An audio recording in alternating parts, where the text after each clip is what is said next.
How is everyone today? Give me a couple of minutes to get settled in here.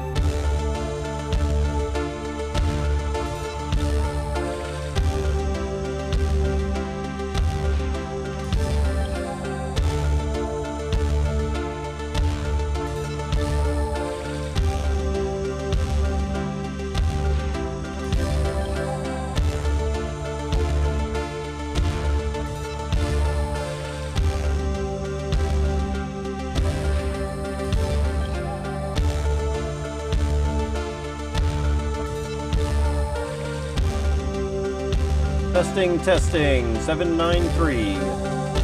Testing, 793. Got it.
Okay, I think we're just about to be ready.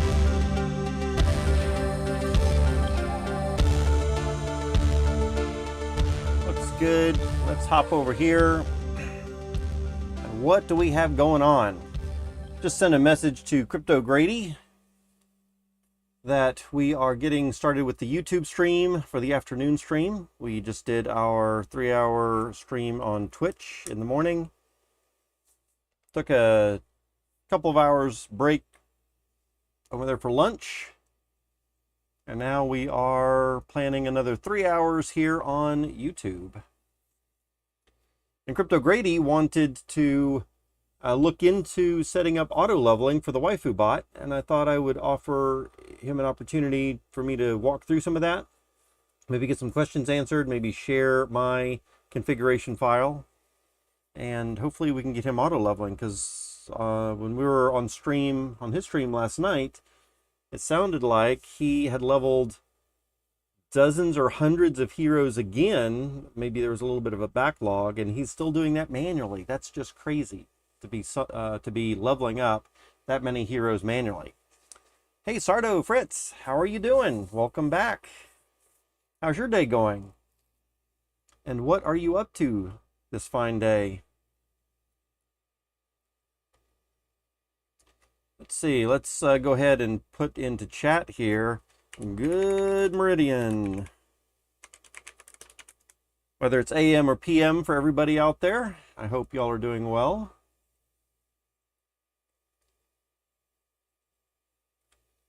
Let's see. So I think the first thing that we want to do right now is just check out and make sure that my to-do list is up to date.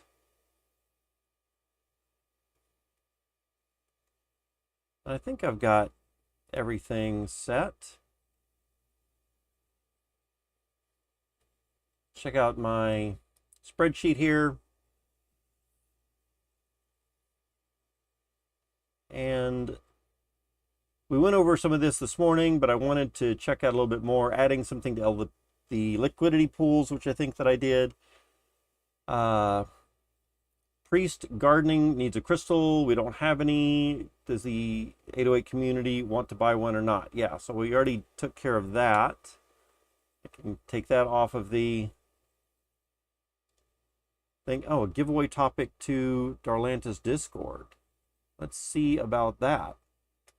So I think many of y'all know that we've got a Darlanta's Discord set up, but I don't have a giveaways topic on here yet.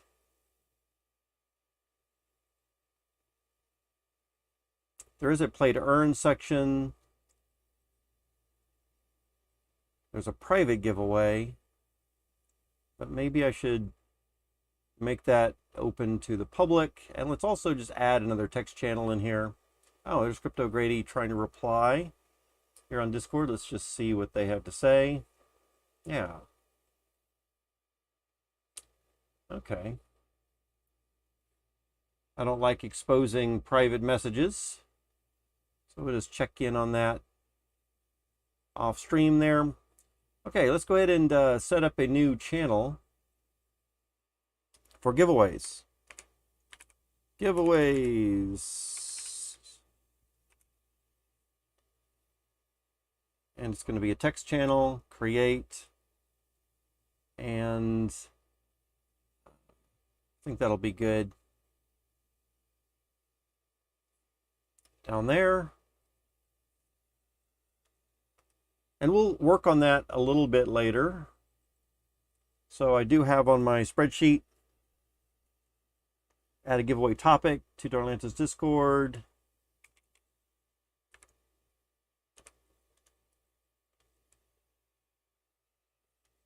Tell you what, should we do a giveaway today on stream, just of something?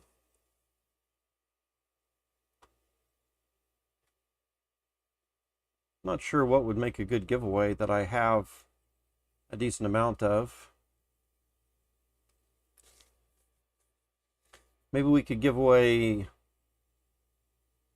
something and then have a raffle, depending on how many tickets y'all had.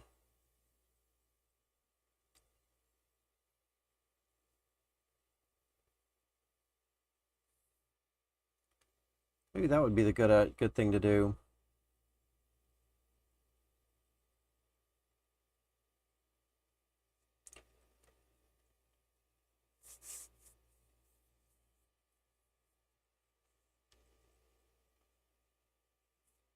I'll have to see the best way to do that. I've got a couple of NFTs that I can loan out. and we could use that as a giveaway item.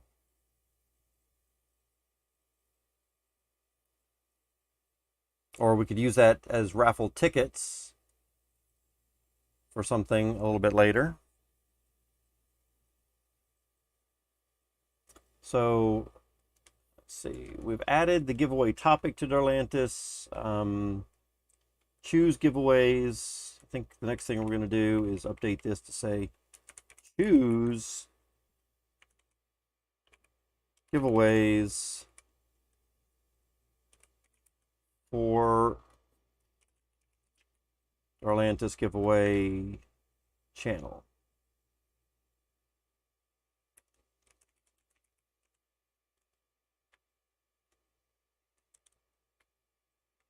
What kind of things would y'all be interested in for giveaways?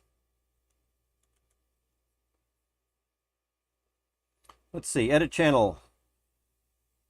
Oops, I don't really want to edit channel. Let's do this. Stub, and then we want to say something like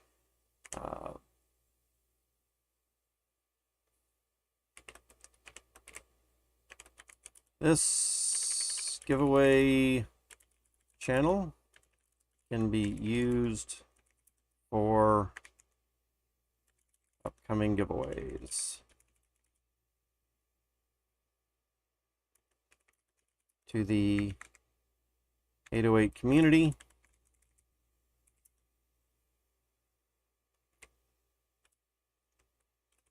Stay tuned for more details. ... And then we can say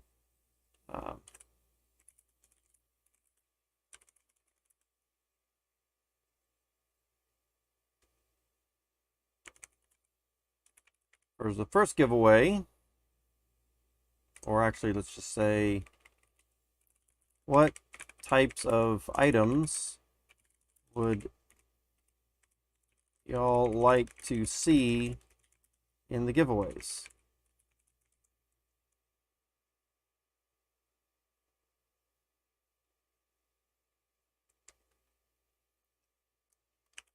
Those who offer ideas will be the first to get raffle tickets for our first new giveaway.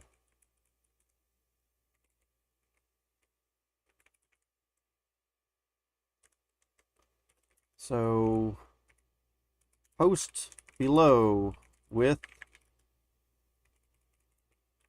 any number of your suggestions.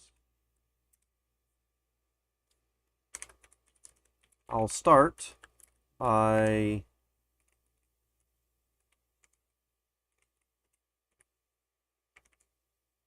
suggesting perhaps a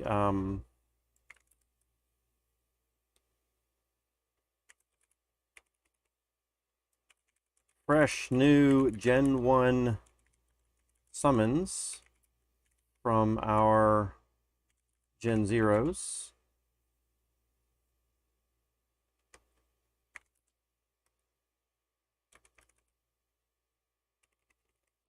Some number of random loot items.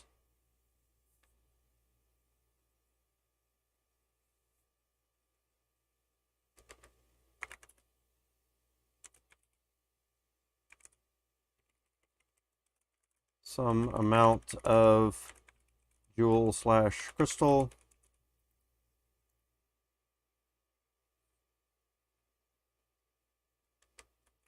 What else? Okay.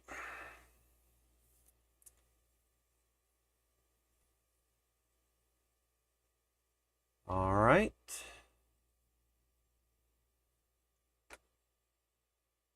Let's see here. So I've got a note to myself also that I want to block level 1s from leveling up for Fight Club, which I think I've done. So we can take that out of there.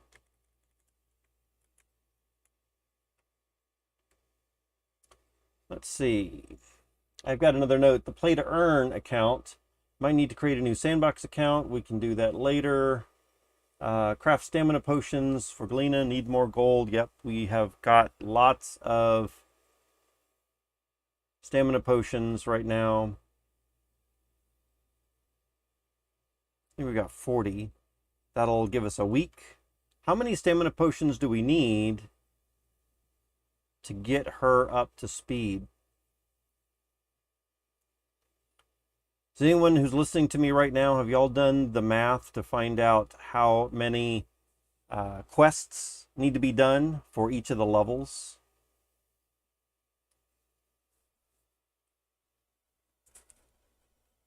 In other words, to get from level 5 to level 6, how many mining quests do you need to do?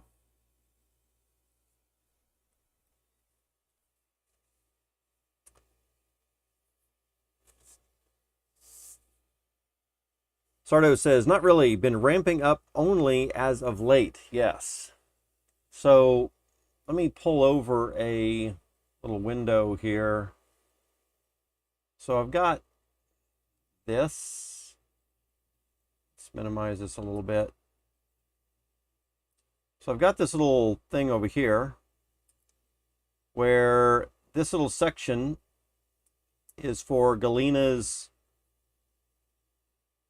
quests, and I noticed I really was only keeping track for level 4 mostly so far. I think for maybe the last 1 or 2 quests when she was level 3 I kept track of, and it was something like 150 experience for that, and 84 gold was returned or something around there.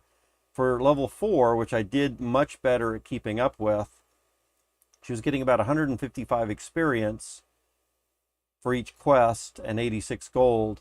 And then now we've just started level 5, and I don't think I've gotten any quests done yet. But in 22 minutes, we should be able to collect Galena again and select here. So with the little amount of information that I've already been collecting, it seems like, based on to get to level 2, 3, 4, 5, and so on, we need these amount of XP, and that's a known factor. The unknown factor is the amount of XP per quest going to change? And based on different types of quests, or maybe the different levels that these heroes are, that could possibly change. And so, of course, really what it comes down to is finding how much experience you need, and then how much experience you're getting per quest to find out the number of quests that you will need to do. And so from here, we can see that for to get to level 4, we would need 4,000 experience and take about 26 quests. 33 for level 5, 39, 52, 65, 78, and 104 for this.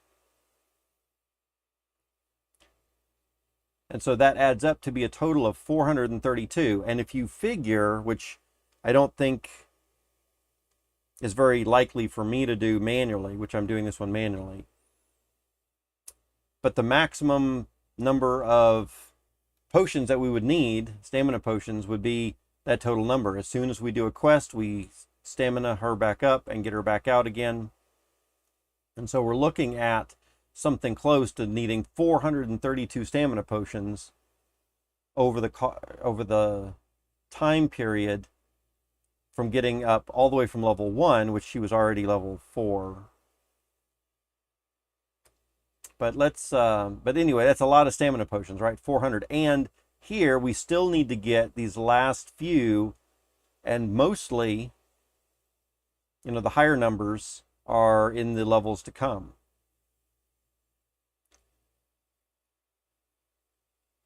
So we're still looking at about needing 300 more stamina potions as of now. For this little chart, I'm only assuming that I'm getting 2 quests done per day, but really I'm getting about 5 quests done per day, which means that the number of days needed to quest is drastically reduced, and probably taking about 3 months to get all the way from level 1 up to level 10, but we're already here, so we can probably safely take off 10 or 12 from that. So we're looking at about 2.5 months to get her up the next several levels.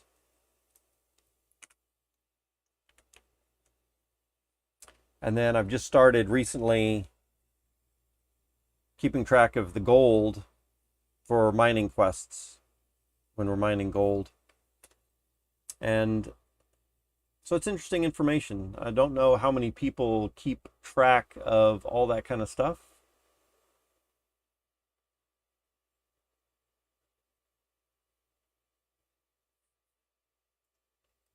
One thing that I do want to do right here is look at heroes and just double check some numbers that I'm looking at. So level 5, she's trying to get to level 6. That means she's going to need 6,000.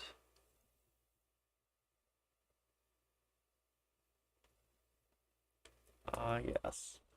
So this actually should have been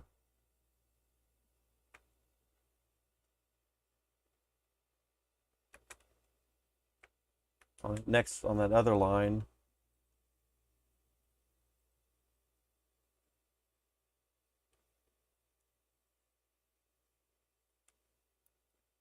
Oops, let's just undo that.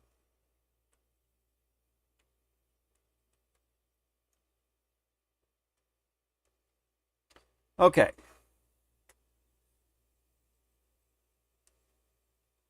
So now she is level 5. So this was all information about level 4. But really need to get up to level 5. It should have all been down here.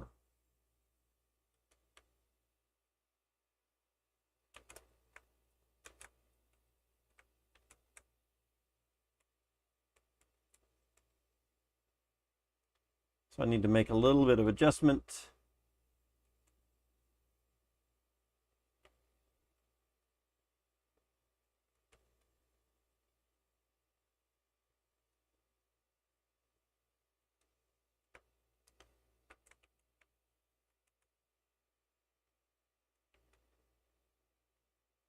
See, that's V17. And this should probably be about 150 or so.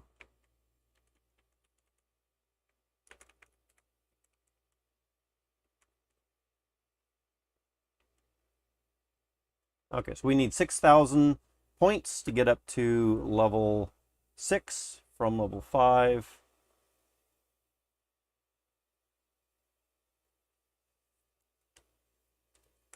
Going from 1 to 2. Going from level 2 to 3.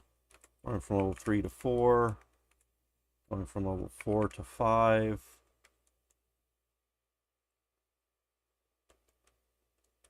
Going from level 5 to 6. 6 to 7. 7 to 8. 8 to 9, and 9 to 10.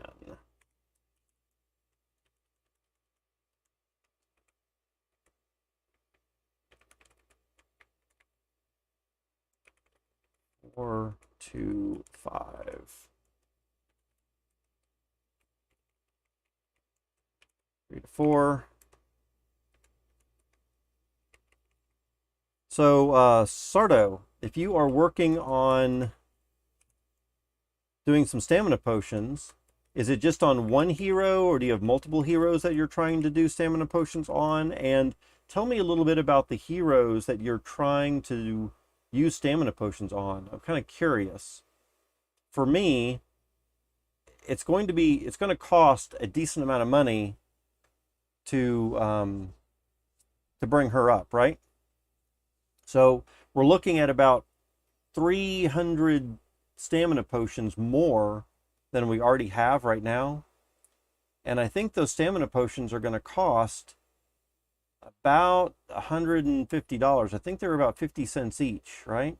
If we come over here and look specifically at DFK stamina potions compared to crystal, then we can see right here, stamina potions for US dollar, it's about 43 cents for stamina potions at the moment.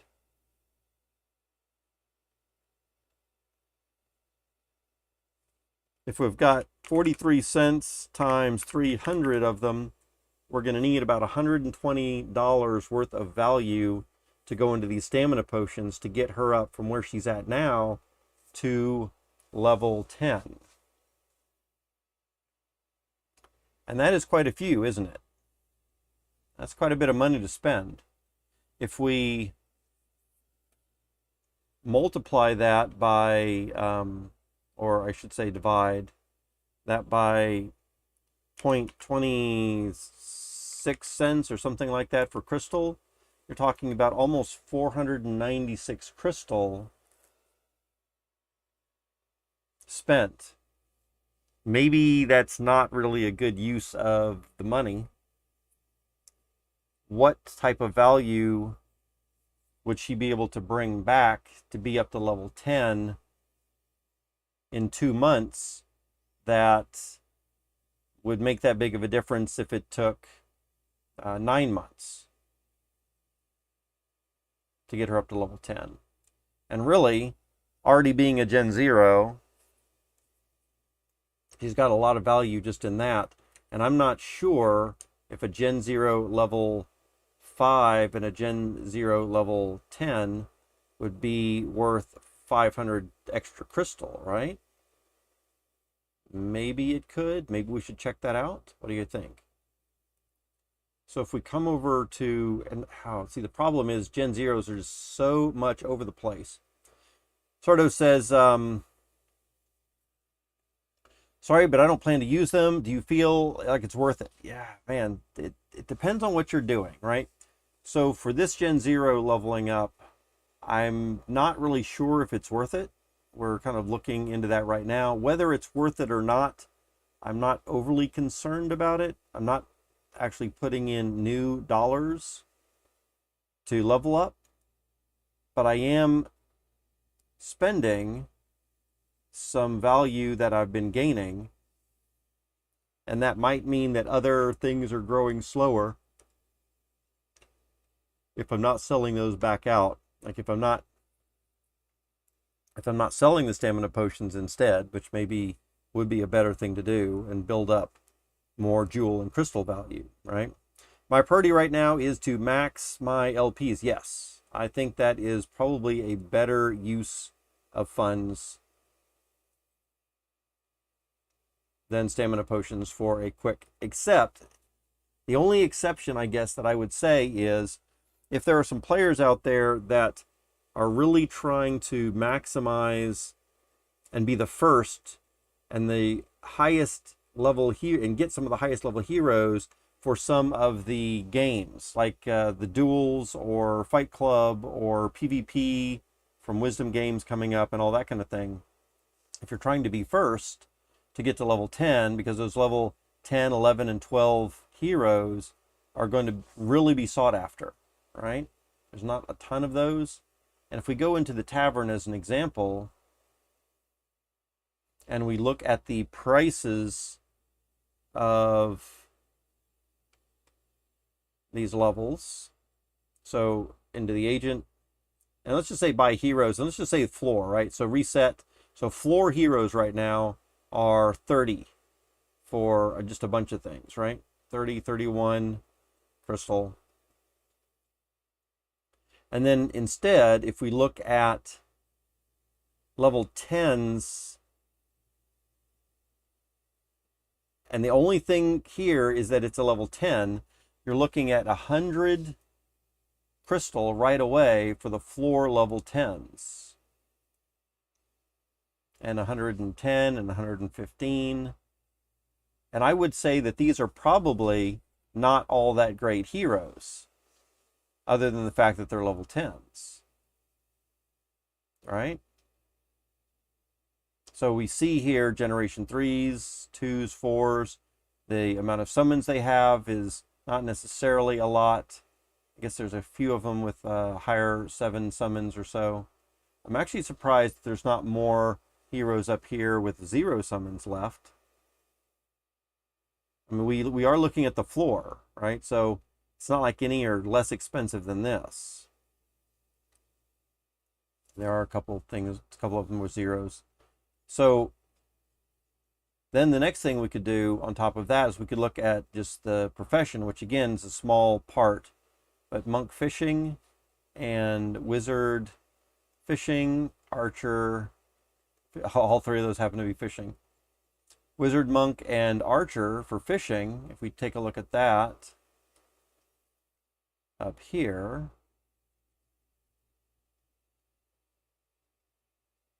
we can see that for fishing, wizard pretty much down at the bottom, archer is pretty low, and a monk is fairly low also, but again, not the bottom.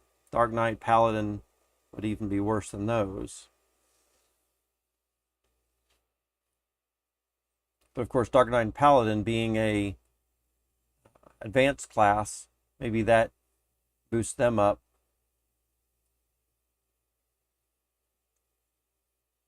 Higher value anyway. You see, Sardo says, the bear market hit me hard. It was my first run. Oh, wow. Yeah. If this is your first bear market, or any time it's someone's first bear market, it can be shocking indeed. It's rough. In fact, this is far from my first one. I would say this is probably my 3rd or 4th one. And it's still rough, right? Every time I don't do very well at timing the market. And when I get into games like DeFi Kingdoms, I was getting really involved in this at the beginning of the year, which is when we started seeing the bear market rear its ugly head. Then, of course, I was just keeping my money in and watched that value just dwindle and dwindle and dwindle. And now it's a fraction of what it was before. But the money is still in there. It's just, I should say the number of tokens are still in there. I haven't sold any tokens out, but the value is just worth a lot less. So what I'm really hoping for is for us to get out of this bear run and get back on the bull. And hopefully Crystal and Jewel can shoot back up to $5 a token, or maybe even 10. But I think if those tokens got up to $5 each, then I would be back to where I was before. But it still means that there haven't been any major gains in the last year. If it takes a year to get back up to $5, which I'm not sure that 1 year is enough. I think the bear market is still going to be around into next year. Maybe by the end of next year, we're going to be getting out of it. Of course, there could be something that happens in the meantime that pulls us, and by us, I mean crypto specifically, out sooner. I think the global economy probably is still going to take a while to recover, but there might possibly be something that would help crypto. I doubt it, but possible. So yeah, very painful bear market stuff. But as we're seeing here, as we're looking at these level 10s, would we want to use 500 crystal worth of stamina potions to get these up to level 10 quickly? And I would say no. Not unless you had a significantly good reason. And again, you might not, I think what this is showing also is you probably would not want to get common basic heroes. You probably wouldn't want to be applying stamina potions to those. All right. So the only ones that you might want to apply, let's take this from descending order instead of ascending. So now we've got some heroes here, level 16, level 19, level 10. And so I think one of the reasons that they can ask so much for this is they probably have been using stamina potions, and a Dread Knight level 16. Wow, mythic. Who owns this beast? Humble Farm. Wow. So this is crazy. But 199,000 crystal for that. I find that, and this is a Gen 4 with only one summon. Well, it's a Dread Knight already, right? But 199,999 multiplied by 0.27 or 26 even cents per crystal, 51 or almost 52,000 US dollars. Man, that's the house that I live in right now. Is only worth about twice as much as this hero right here. That's crazy. This hero is very, very expensive. This hero is worth more or costs more than any vehicle I've ever purchased. And I would say possibly by at least twice as much, if not more. And it's 5 times more than the last vehicle I purchased. Yeah. That is crazy. So here, of course, we've got a level 19 Dark Knight, level 10 Wizard right here. And that is a Gen 0 also. See, that's even a Gen 0 Wizard. Only for 45,000. So some of these things here, the Dark Knight, the Dread Knight, are well above the price of even Gen 0s. And then, of course, we start to see a lot of Gen 0s. A lot of them are at level 10 already.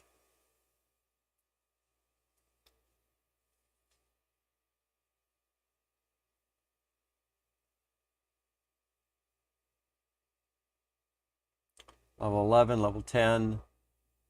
And of course, then if you figure that 500 of this 24,000 crystal might have gone into stamina potions, and maybe you can see where a little bit of that price comes in.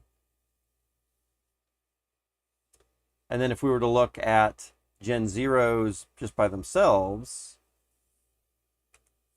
seeing that some of these are 20, 16,000 and so on. What about that? Let's apply there. So level 10 Gen 0s here, 45, 42. Some of the cheapest level 10s, Gen 0s, are going to be 12 and 13,000. So even if these did take stam potions, which I'm not sure if they did, probably, it only takes, even if you're only questing twice a day, it only takes 216 days, I think, to get up to level 10, right? Which means that you could probably do that in about 7 months. And now it is, of course, October. So even if someone had an auto leveling bot and an auto questing bot back in March or April of this year, then they wouldn't need to have used any stamina potions to get these Gen 0s up to level 10. And I bet some of these people were probably questing manually even before bots were quite as readily available. Although manually questing up to level 10 is really some dedication.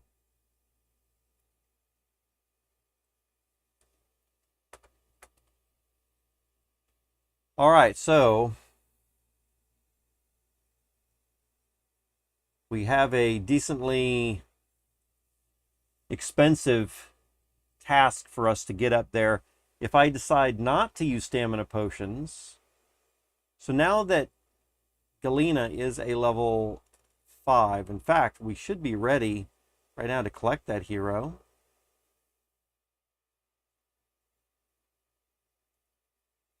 Let's update our spreadsheet with this new information here. And that's the alarm that it's now time to collect.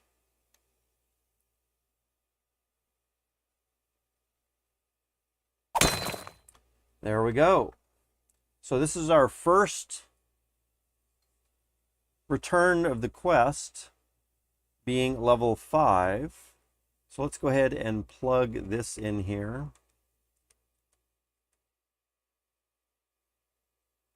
We're going to say equals XP is 148 divided by 1 for our first quest.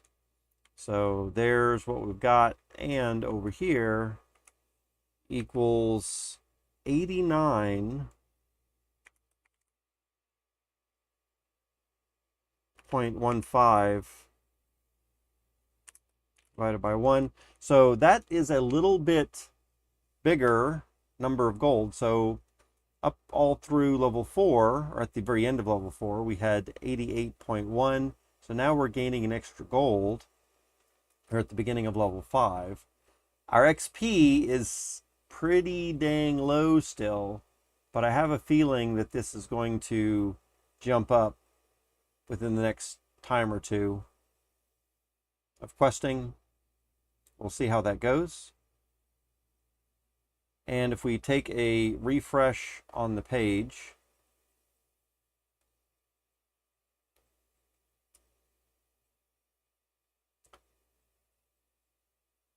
and then look at this hero, let's see if she's got her 2 gas. So she's got 2 stamina points now, and we can use a stamina potion to get her up to 27 right away, and we'll send her back out. So use potion from 2 to 27. Stamina potion gives 25 points. That's why we waited a little bit until she had 2 points on her own. That way when we add the 25 stamina potions from the potion, stamina points from the potion, she'll end up with 27 maxed, and we'll get her right back out on this quest for gold mining again. Select her, level 5, continue, and start. And then update my little timer here. 5 hours and 10 minutes. Oops, let's go ahead and confirm that. So in 5 hours and 10 minutes, she should be ready to go again.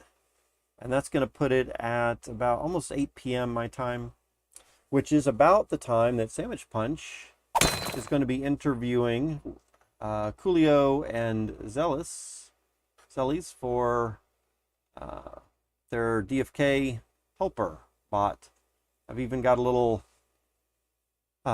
window here pulled up, a little tab pulled up. If y'all want to watch this, I might encourage that. Let me drop this in chat. So a few of us, it looks like, are waiting. It's scheduled for 8 p.m. Central Time. It's in about 5 hours. Let's go ahead and check that out.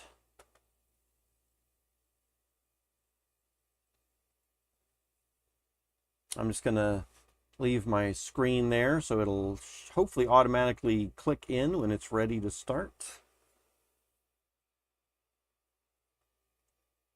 All right. So checking back in on the spreadsheet, let's do a little bit more while we're here. I do not think that it is going to be 48 experience per quest. I think it's going to be higher. If we take a look at what we were seeing in level from level 4 to level 5, we were seeing about an average of 155 experience per quest, averaged over 22 quests that I kept record of. So if we do a little bit better than that,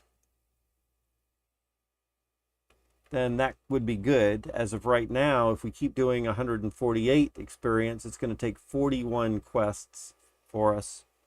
But if we do 155 average, then that's only going to take 38 quests. And if we do something a little bit closer to 160, maybe we'll see a little bit higher XP as the level progresses, but we might only need 37 quests or so. We'll see how it goes.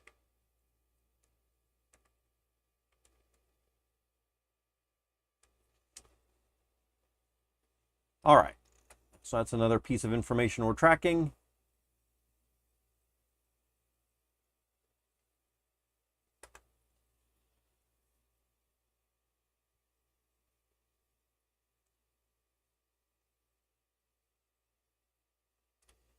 So Crypto Grady, let's check in with him again.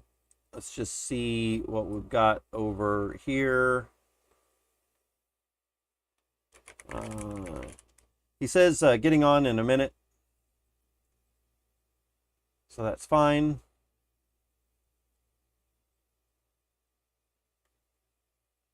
And then we're going to be talking a little bit about level up, auto level up.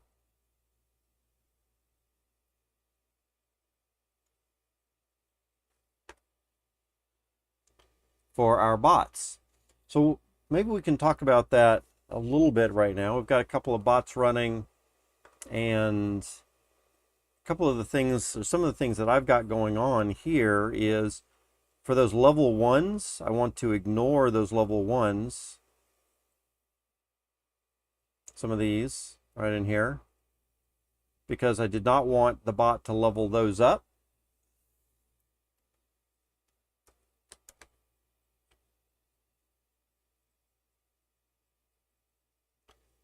That was mostly for DFK Fight Club. We wanted those level ones, and so I did want them questing, but I did not want them to level up and move themselves out of the running to be in the tournament.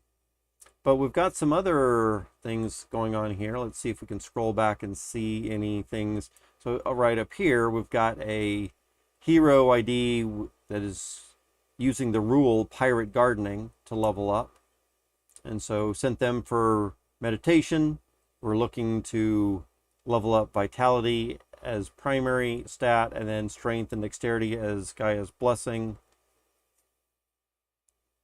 And when they went in to the meditation and came out, we got +1 strength, +1 luck, +2 agility, +1 vitality, +2 dexterity.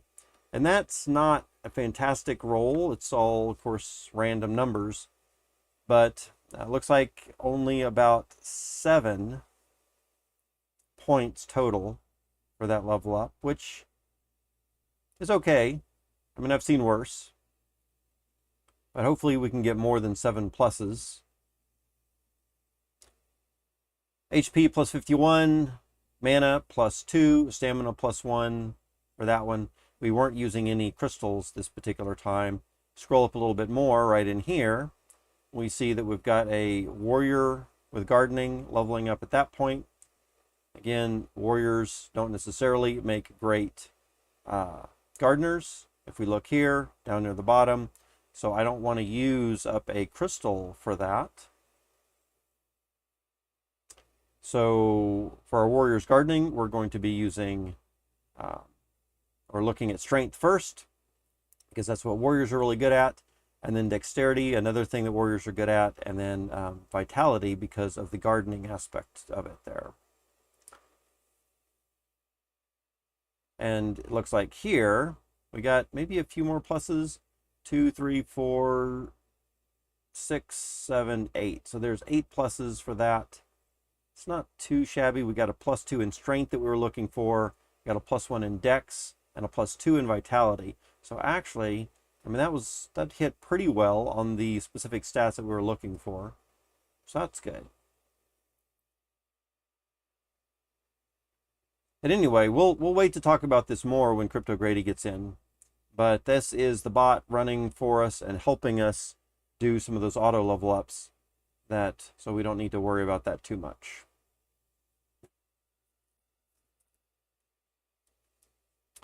All right, we'll put that on hold for just a minute.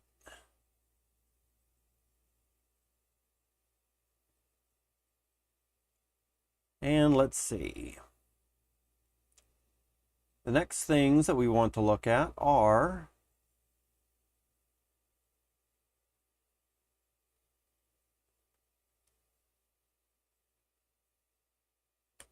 coming back down here to my to-do list.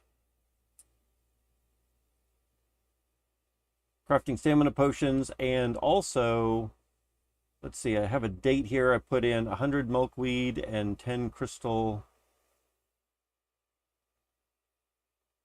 into the liquidity pool.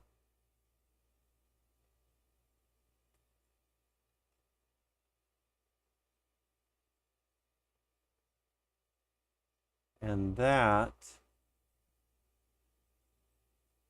how is that?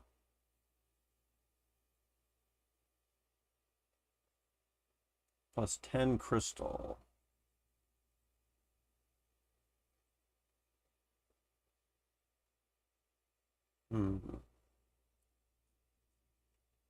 Okay, I'll need to keep track of that in a different place.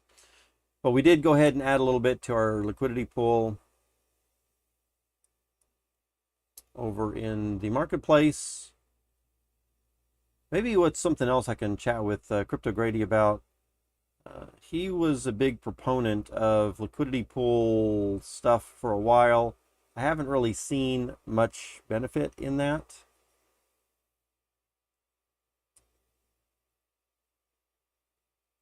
Well, so we'll see how that goes.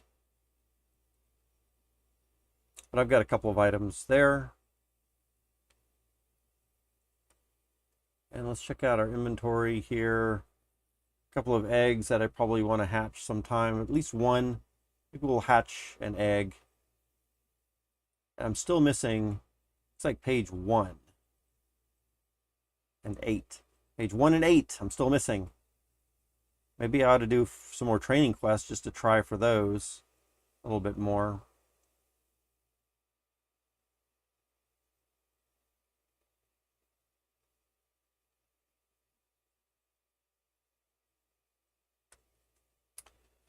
Mystical Meows says, congratulations on winning the raffle last night. Just now finally getting a chance to sit on stream. Absolutely. Yeah, I think our name was pulled first from the raffle, and we won. Let's come over here and I can even show you the hero that we got, if y'all are interested. We chose a Crypto Grady Gen0 pair. And so we sat on stream with Crypto Grady last night, and let's take a look at this other account here and the heroes that we've got there. And if we do a reset and then look at Dark Knights, since it's the only Dark Knight that I have, it's this one right here. Yasa, Windwater, Dark Knight Priest.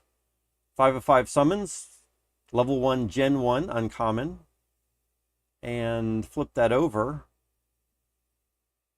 and we've got foraging, which is not too bad for a Dark Knight. If we come over here and look at the professions, we see that a Dark Knight is right up near the top as far as being a good forager. And also we've got a +2 to the intelligence, which is also cool. Yeah. So I'm really happy with this. It was a good pull. I think we got a really good one. Would have been nice or nicer to get some of the other things that we were looking for, just because of the matchup with I think the subclass, and of course it'd be always better to get a mythic or something legendary rather than an uncommon, but still This one's really good. It's my only Dark Knight, and it is a good Dark Knight on top of that. So I'm very happy with it. Let's see. Oh, Crypto Grady's in the house. Hello, hello. Yeah. So Crypto Grady, let me catch up in chat here real quick, and then we want to get you on stream. I think what we're going to do is we're going to try to do something through Discord. So let me invite you to my Discord channel first. In fact, I'll just drop a link for anybody and everybody. I don't know if you've joined the Darlantis Discord yet, but let me drop this down here.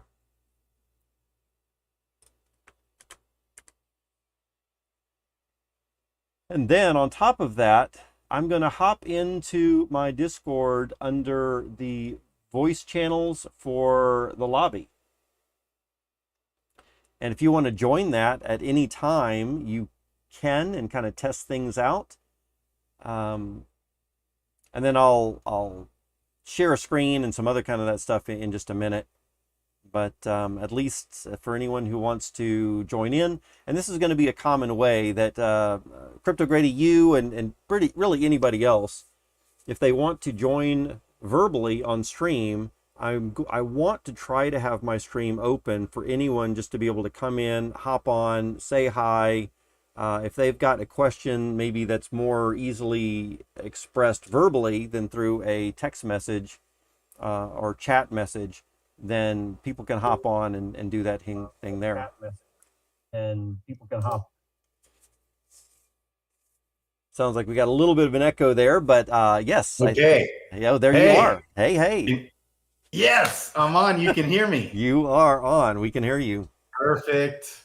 I love it. Absolutely. Let me catch up in chat here real quick. I'm one of the things about my channel is I always try to make sure to answer everybody's questions, and even though I might get sidetracked with some things that I might be displaying or showing, I always want to make sure to go back over chat, as I say, catch up, and just make sure I didn't miss any questions. Yeah. Mystical meows. Hey, man. Absolutely. Let's see. Mystical meows, yes, and then I can send you one page of something. Let's see, the bear market. Sardo, Fritz, you're saying you can send me a page of what? Oh, the first page of the pages. Oh, awesome.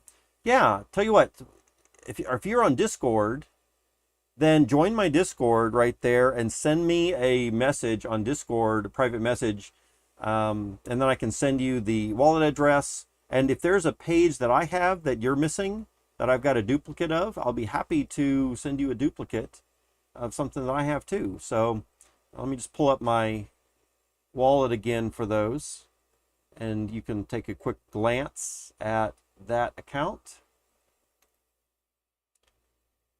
There we go. Yeah, so that'd be great. I need page 1 and page 8 still. And so I've got a couple duplicates of page 2, page 4, page 7. And so if you need one of those, then I'm happy to do a trade with you there. Absolutely. Well, tell you what, Crypto Grady, you're on. Yes. I have countless, endless numbers of all the pages. I bet you do. How many heroes do you have doing training quests right now? Okay, right now it's a lot. It was all of them. I had all of them in there. Oh no. And so that was because I was wanting to summon, like have all my heroes together for summoning. Then I moved off all my heroes that don't have any summons. Mm-hmm. Now I want to organize it a little differently. And I'll be doing, I want to get more eggs and stuff. I want to be doing those profession questing, baby. Yes. Well, tell you what, let's jump right into something where maybe I can help you, because I do love helping people, and the auto level up for the waifu bot can be a little challenging, and I know a lot of people could probably use some help with that.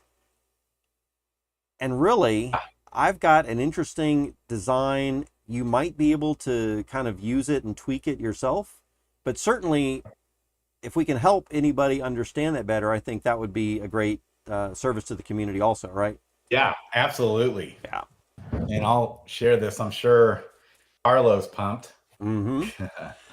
Yeah, so let's take a look at one of my waifu bot directories here, and I think you know that it's under the level up specs, right? Do we need to take a quick look at the config INI, just to show you and maybe some other people that down at the bottom of the config INI is the auto level up, and what we need to say here is, do we want to auto level up for Crystal Veil? You got to set that to be true, and what kind of level, or do you want to level them up if their stamina is less than some amount? And so maybe once they get above a certain stamina, you don't want to level them up anymore because you'd rather do something else. Now, personally, I would like to... You want to let them quest at that point, potentially. Right. Yes. Yeah.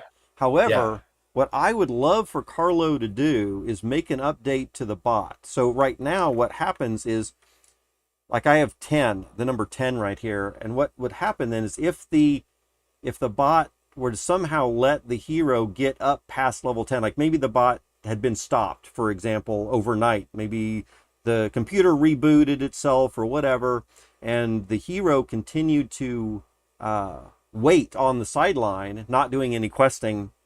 It had finished a quest, it had been collected, and it got up to 15 stamina before we woke up the next morning and started the bot. Then of course the hero's above 15 stamina, and then it's going to wait until it gets all the way up to 20 or 25 or 30 stamina, and then it's going to go quest. So basically you have potentially wasted that time, and because it could level up now, but you're going to let it run through a whole nother cycle. And so what I would love for Carlo to do, and maybe we can gently tap his shoulder about this, of course we don't want to pressure anybody, but what I think would be cool is if the hero has between 5 and 25 or some other amount of stamina, automatically right before leveling them up, like if they can level up but they have extra stamina, maybe part of that process should be go send that hero to a training quest first for as many attempts as it needs, whether 5 or 10 or 15 stamina, and then right after that, then automatically level up, right? That would be awesome. Yes. He could do that. Because another reason why this comes into play is because if you set in the settings to level up with a crystal, and let's say you run out of those crystals, well, then it won't level them up. Right. But then you might get another crystal later, especially if you're doing the training quest. Exactly. And what I would like to do also is when you add in that other crystal, that other attunement crystal, that now it can level up, I would like for it to recognize, well, now I can level up, but I've got 20 stamina or 15 stamina. So let's send it on a quick training quest and then level it up. I think that's a phenomenal suggestion for Carlo. I love it. Yeah, I love it. I hate to bog him down with too much. He's already doing so much, and he's like constantly working, right? I know. He's a machine. He is. He works a 9-to-5 job. Oh my goodness. Okay, he works full time, and then he does this on the side. He's just awesome. Maybe once crypto gets back out of the bear market, several of these devs could hopefully be getting enough income from crypto and maybe DFK and stuff specifically that they could do some of this full time, or maybe even hire somebody else to help them do a little bit more. I think that would be pretty cool. I would love to see Nine Dwarf, a lot of these guys, be full time. Yeah, just think about how quick some of this new stuff could come out then, right? Wow. Yeah, right. All right, well, let's get back to this config INI. So we saw that the auto level is true. We have this level of stamina, or this amount of stamina that we want to resend. And so I think the default is 5, but I've upped it to 10 just to make sure that I level them up a little bit more often. And then we have a max level cap for how high do you want the hero to go. And I don't know of any reason to reduce that, but some people might have a specific reason. Let's not send them above level 100 or level 10 or something.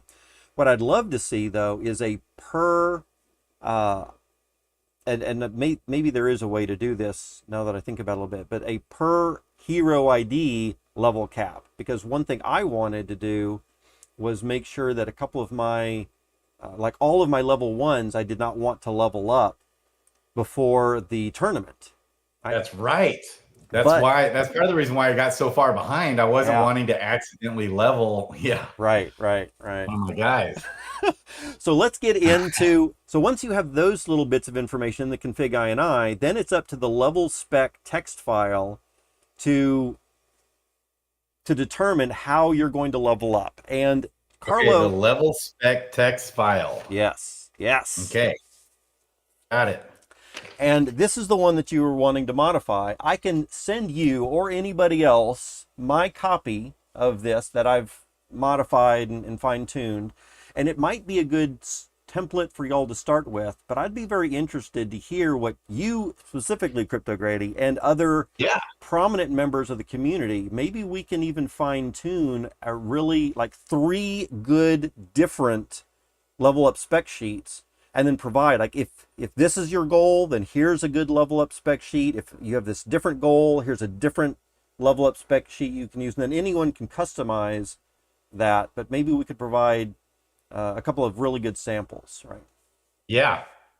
And doesn't Carlo have some as well? You kind of have, like, I remember reading that he said you have like what they call the level up Bible for PvP combat, which is on the infographics for Stronghold, on expert, which kind of ignores profession on a lot of it. And then, but it just more focuses on the stats in which the heroes will perform best with PvP. Then you also have, some people have other heroes, they just look as questers. Right.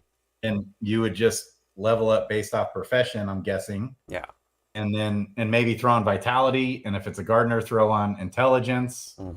I kind of look at all my heroes as the potential PvP, but also want to follow their profession.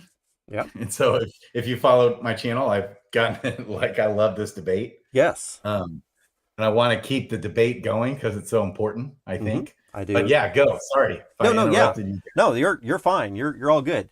So to quickly answer your question or to address your statement, yes. So Carlo, under the settings examples that we're seeing here, there are lots of examples that Carlo already gives us for all kinds of things. So here we have a config for auto level up in the INI, and it's just the little piece down here that we were just talking about where you might have true values for auto leveling up, and that's not that big of a deal.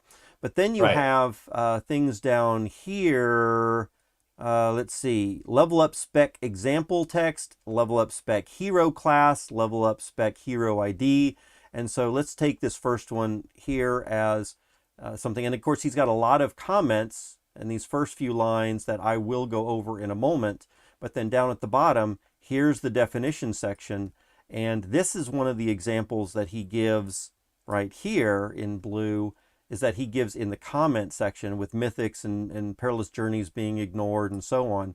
And so if you wanted to use that, you could just copy this bit of text, and this is like his super basic example, right? And I'm gonna cover this in a minute, what this actually does, but for right now, I'm just wanting to show y'all these level up specs that he's already got. So he's got a hero class. So this is one where it's going to focus a little bit more on classes, perhaps, where, in fact, let me go ahead and describe what's going on here.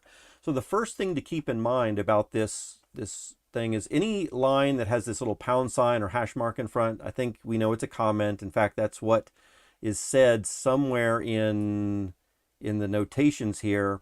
Below is an illustration example. You just need to remove the pound sign in front, and there's something else down up in here that says the pound signs are comments, and I don't see it right off the bat, but it's talked about. So that's the first thing to keep in mind. So all of these things are comments. They don't do anything. Oh, when it's the pound signs are there, it means it's only comments. Right. Okay. It's only. I didn't even know that. Oh, okay. That's cool. Yes. Okay. So yes, absolutely. So you can make your own little things. Like I could make my own comment, just put a pound sign and say, this means nothing. And just, if I have my own little notes that I want to make in the file, I can make a note to myself because some of these lines might be a little confusing perhaps. And Yeah. if you want to make a note to yourself about what it's for, then you can. And so what we could do here is we could say, we want to, this line that I'm above right now, let's make some blank lines. So this line right here is going to ignore any hero that has perilous journey tag, right? And so, okay, right. And so what this means is this first part of the line is like a criteria for what you're trying to match. If the hero matches that it's a perilous journey, then we're going to do the action of ignore it. Okay. And so in that case, we're not going to level up automatically any perilous journey heroes. No. This might be because maybe some players want more specific control over their perilous journey heroes, right? Yeah. Yeah. And nice. So that's the meaning of that line right there. And so then we've got a couple of other lines right here. And in these lines, what we want to do is he's also saying to ignore any heroes that are rare, legendary, or mythic. Exactly. Yeah. Right. Any of those.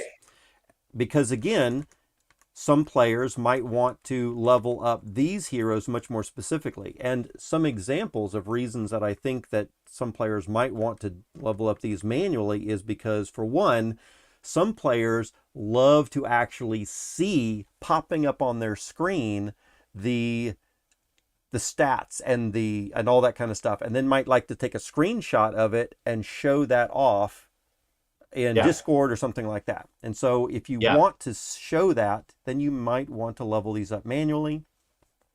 Other players might not have nearly as many legendaries and mythics as you do. You might want to level up your legendaries or mythics automatically, maybe sometimes or most of the time, just because you have so many. And I'll show you how to do that effectively, right? And the way that you really want, and the way that you personally really want to level them up. But this particular case, he's just showing ignoring those. And then he's also showing to ignore advanced, elite, and exalted classes, because again, these might be special cases where the player wants to have much more control over these higher classes, right?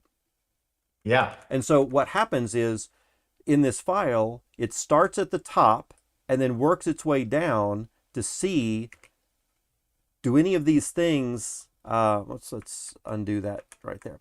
Do any of these criteria are met? And if a criteria is met, then the action happens and we don't need to look at the rest of the file. So here is what I mean by that. And that is, if you've got a perilous journey, let's say you've got a common wizard perilous journey. Then as soon as it sees that it's a perilous journey, it's going to ignore it and you're done. Nothing more happens in this file. All these other lines don't matter, because as soon as it sees its perilous journey, we ignore it, boom, we're done. And then if it's a common, well, then it's not a rare, it's not a legendary, so it doesn't get ignored by that. If it's a basic class, it's going to just skip over all that. And then finally, if it was a wizard, then we see that we do match the wizard, and so we will upgrade the intelligence stat as the primary stat, and then that's the one that gets the +1 absolutely to it, right? Yeah. And then these two right here are the ones that get Gaia's blessings, and so they each get a 50% shot at getting their +1. Yes. Right? Okay. Now in this particular case, I love it. Yeah, and in this particular case, we're only allowing commons to get through, right? Or uncommons also. So if they're rare or anything higher, they get ignored. And if they're advanced or anything, they get ignored. So it's only the really, really basic, we don't care about these heroes. And so none of these heroes, after we see their stat increases, we don't see that we're using a crystal after any of these. So no crystals on these commons or uncommons or basic classes, right? Yeah. And that's the way this I love it. That's the way this is programmed right here.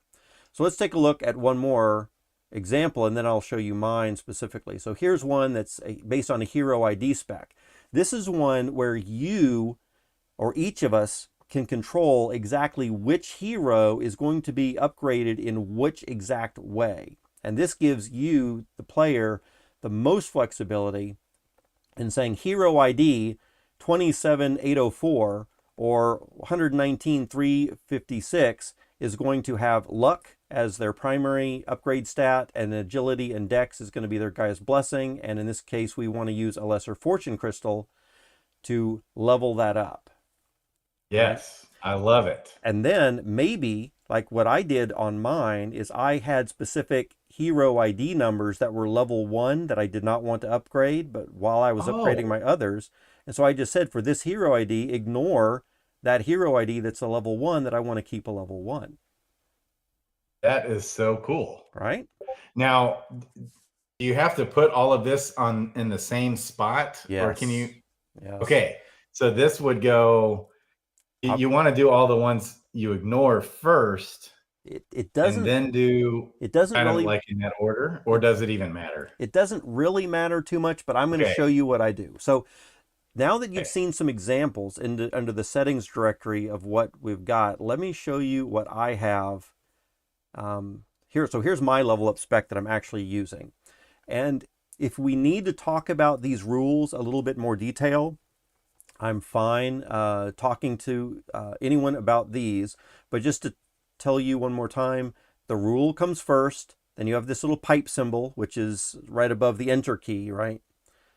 Okay. And then you have the main stat that you want to upgrade, and then the sub stat 1 and 2, those are the ones that get the guy's blessings. And then you have, if you want an attunement crystal, you can add that at the end. And each of those fields, you could say, or each of those items, you separate with this what's called a pipe symbol, and it's that character right above the enter key.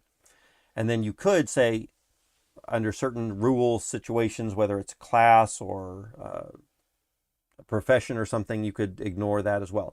Case does not matter. So uppercase, lowercase doesn't matter, and several other things don't matter too much either. Like here, you can spell out the word agility all the way, or you could use the short AGI.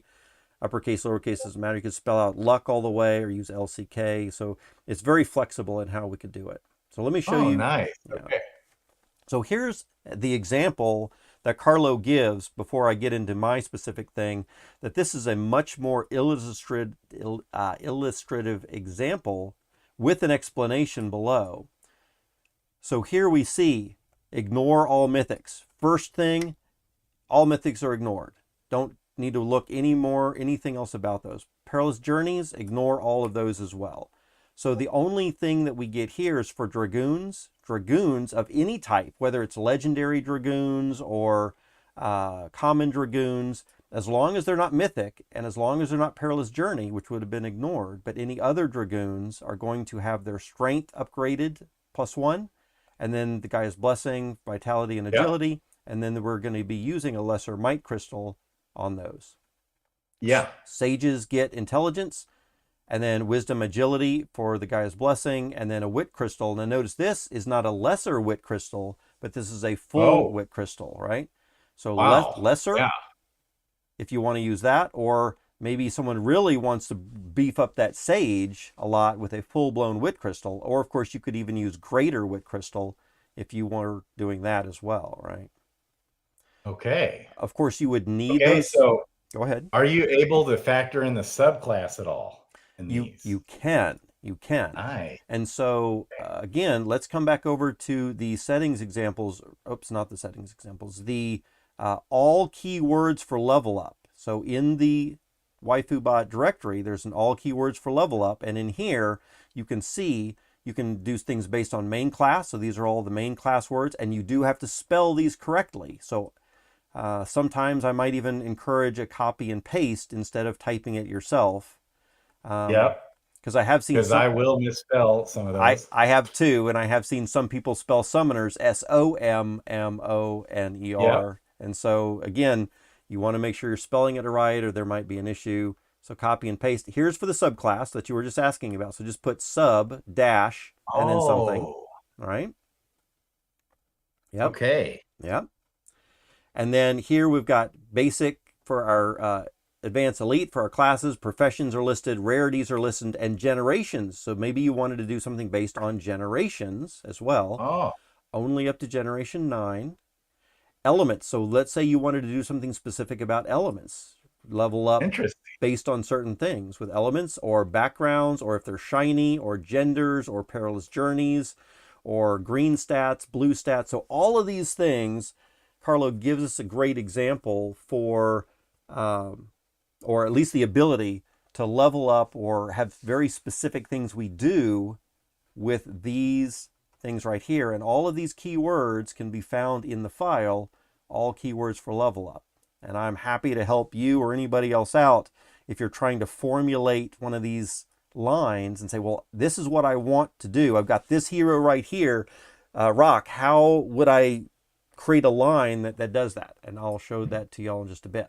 But in the meantime, let's take a look back in here real quick about the level up spec. Come back down to Carlo's example. So here we see a comment that Carlo's giving in the example of just this pound sign, or we can say maybe a more human readable thing. Ignore purple strength gardening knights.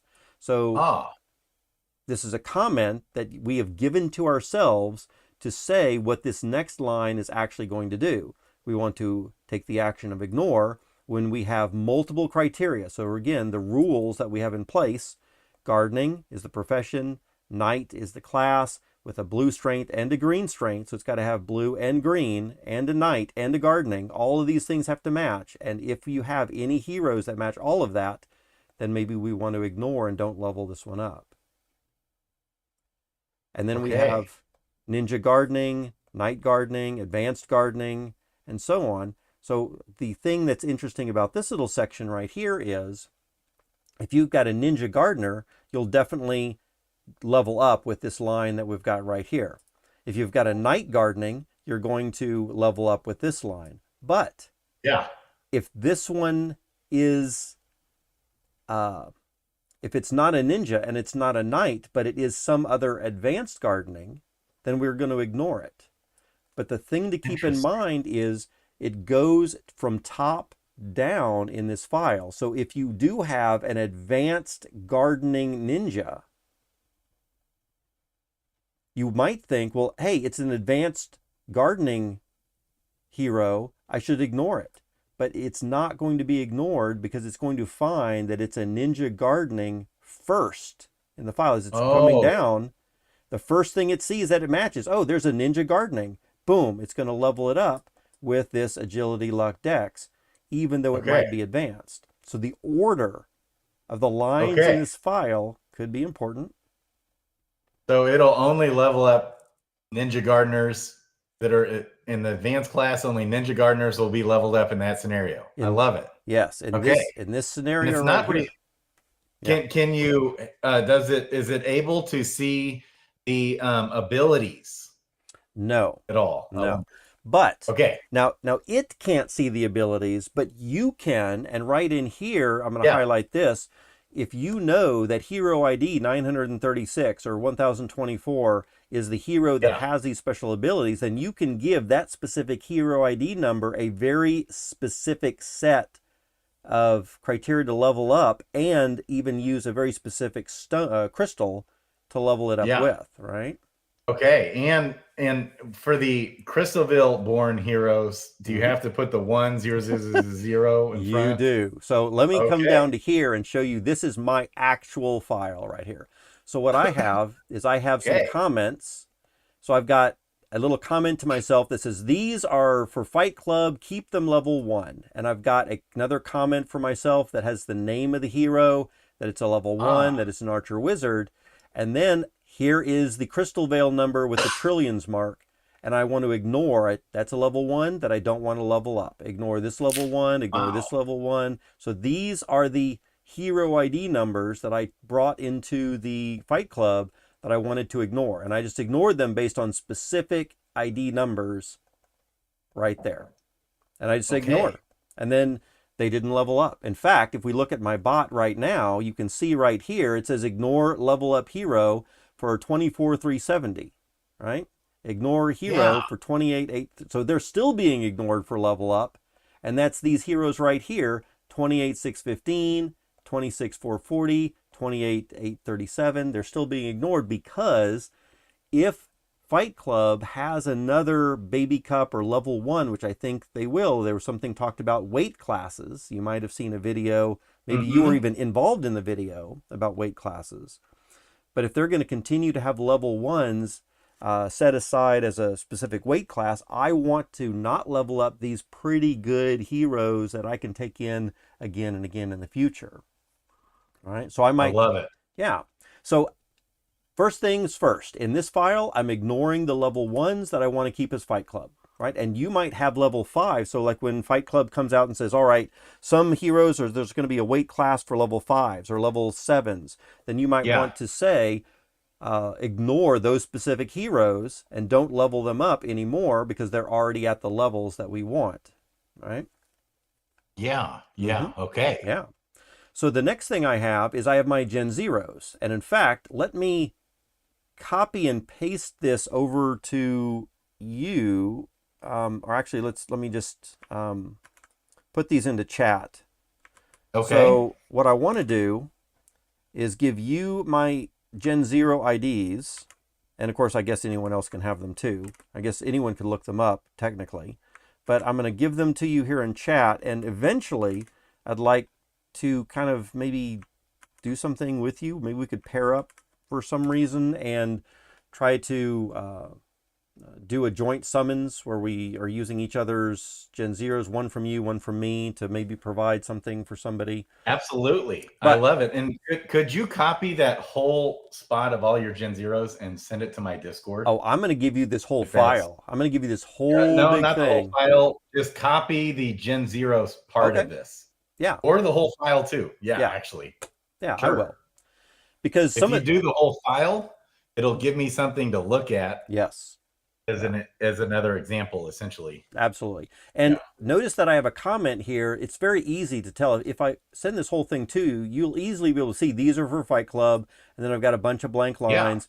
These are the Gen0s. So I've got a Gen0 Pirate Mining that specifically for that hero ID, I want to have strength, dexterity, and vitality with a lesser fortitude crystal specifically for this Gen0, which might be different than other pirate miners that I have. Because this is a Gen0, I want very specific things to happen with it. And same thing with this Gen0 right here. I've got a Berserker Warrior with gardening, and Berserker doesn't really do great at gardening, but because it's a Gen0, I still want to have vitality first because of the gardening aspect of it, and then strength and endurance. And I know some people, kind of like you, focusing a little bit more on the profession maybe.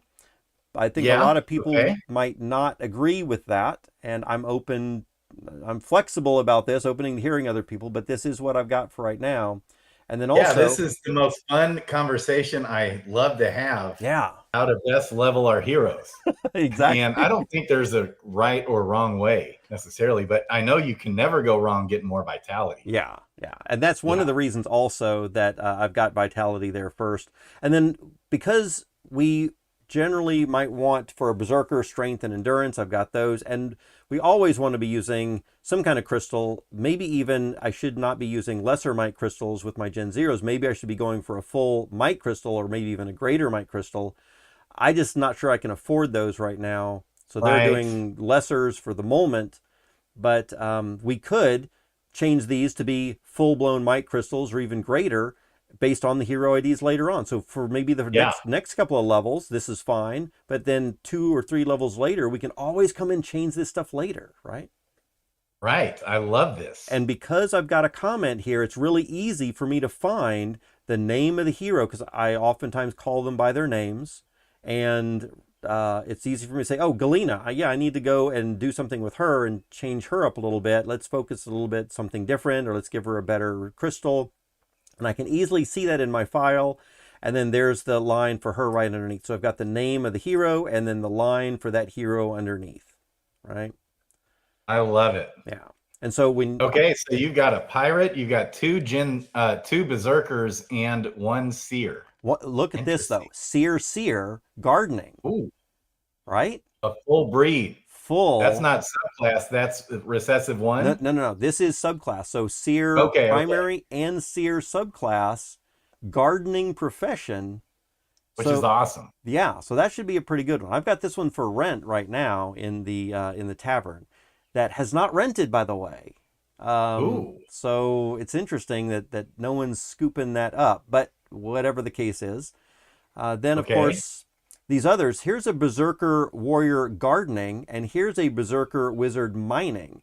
So of course, berserkers are better at mining, so I'm glad I have the berserker mining, but I also have a berserker gardening that we might pair up with the seer gardening to maybe get a better shapeshifter, or have a chance at shapeshifter, but maybe we want to focus more on gardening in this particular time rather than mining or something, right? So anyway, I've Yeah, sure. got those two. I wish I had a couple of better ones for warrior and knight, but they are expensive, and I'm not made of Yeah. cash. So I'm still I looking know, for, man. yeah. It's tough. There's a really good deal right now on a mythic seer Oh, fisher. oh, It's at interesting. 20,000 crystal, Oh man. and that's a deal. That is a deal. Yeah, that is. That's.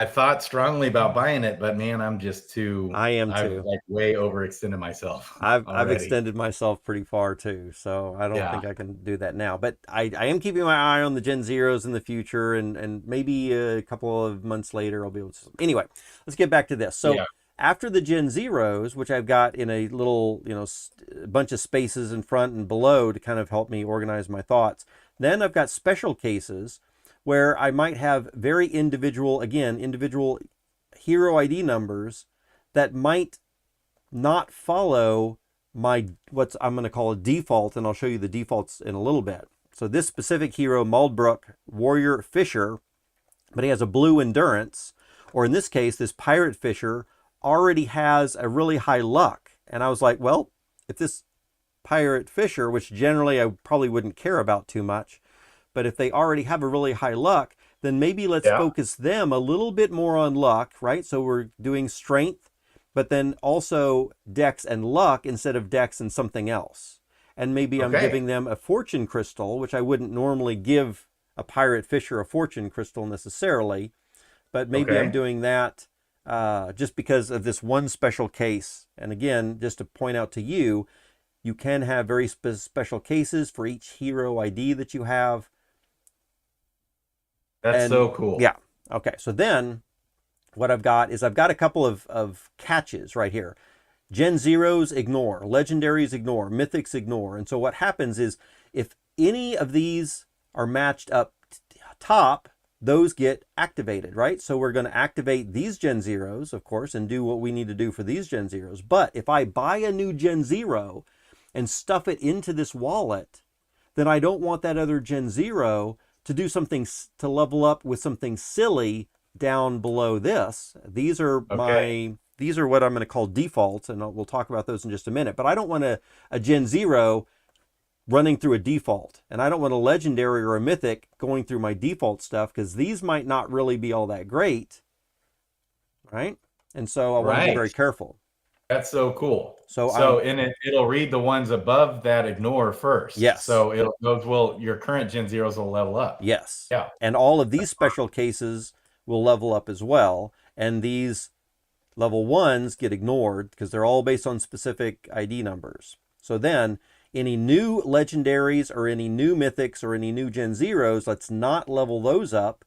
Because that way if they do get more experience to the point they can level up, but then they don't level up, then I will see that in the bot where it might say can't level these things up, or there's no rule for it, and then I'll be Yeah. notified of it.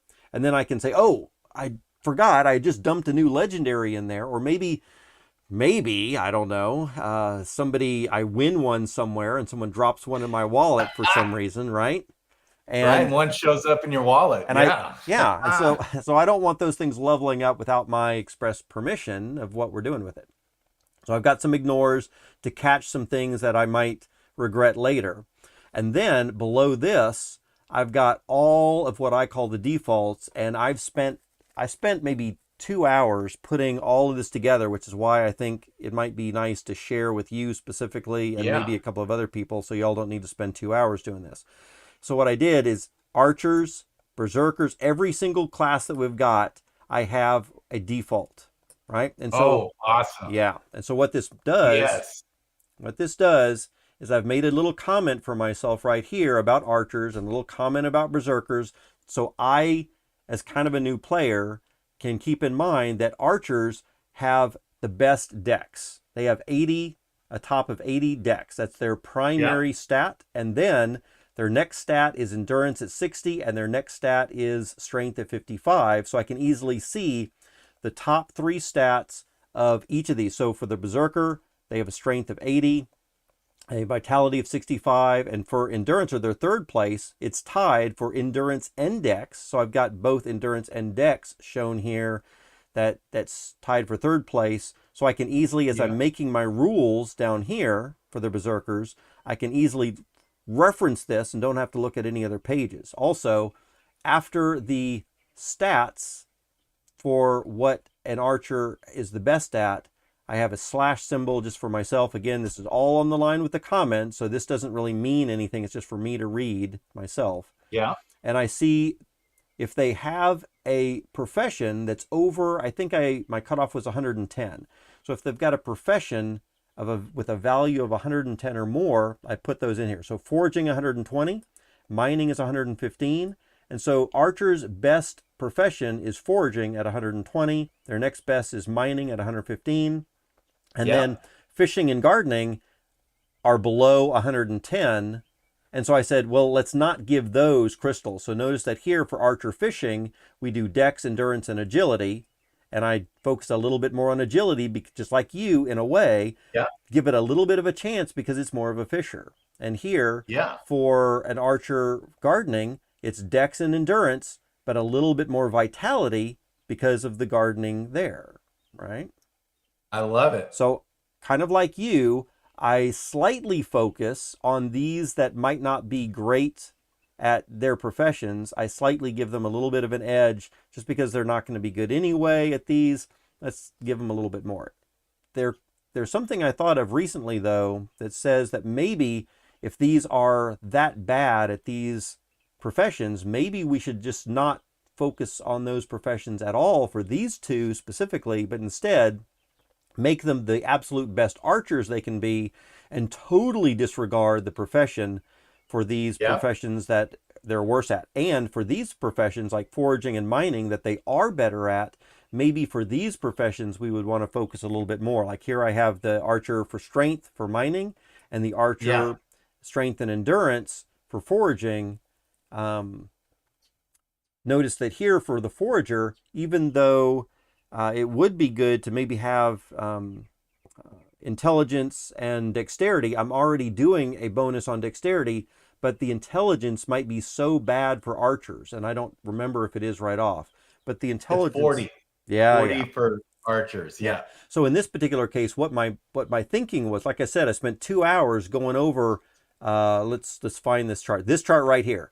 I spent 2 hours going over this chart for all these things, and I saw that for the intelligence right here, archers have 40. So why even bother trying to raise them up a little bit? They are just going to be terrible at that. And in that particular case, I said, I'm not even going to try to raise their intelligence anymore. Having a dex to be a little bit better for the forager is going to be what it is going to be. And then we're going to give them a finesse crystal for because these are the top 2 professions. So let's give those 2 guys a different crystal, finesse crystal for the forager, fortitude crystal for the miner, and then move on. I love it. And that's my idea. So here for the berserker, we've got the stats that we want to focus on, or that are the best stats for berserker. We also see that really mining is the only class, the only profession that a berserker has over 110 points. And if we look at the stat chart for those, I'm sure you already have this stuff memorized, but some people don't. But if we look at this right here, then we see the berserker for mining as 140 right here. But everything else for the berserker is way down here at the bottom. 95 for fishing, 80 for foraging. and 85 for gardening. So for those three, we definitely do not want to waste, what I would say, waste a crystal on fishing, gardening, and foraging for the berserker. But on the mining, let's go ahead and use a mite crystal, and we'll focus mostly on strength, but also give vitality and endurance, especially since those are the main stats, but also even more so because there's mining profession already there, right? Yeah. So That's anyway, great. I don't want to talk about each one of these. I think you get the idea. So for every class, I have a very specific rule, but these are only a fall through for those that don't have very specific rules up here. So the specific rules take place first. They take precedence. Yeah. Then if we just drop a legendary or a mythic or a Gen0, we're going to ignore these rules, because what if we had a rare, or maybe in this case, we could even have what if we had a rare Gen0 that was an archer gardener? Would we want to level up a rare Gen0 without any crystal? I don't think so. I don't think we would. Yes. So I'm catching and ignoring Gen0s before we get down to this part here, right? Yeah. Yeah. So that's great. Yeah. And so anyway, this is the file that I have. And so do you have an example of a hero that you would want to do something specific with? And maybe I can help you craft a line right now so you can see how we would do this.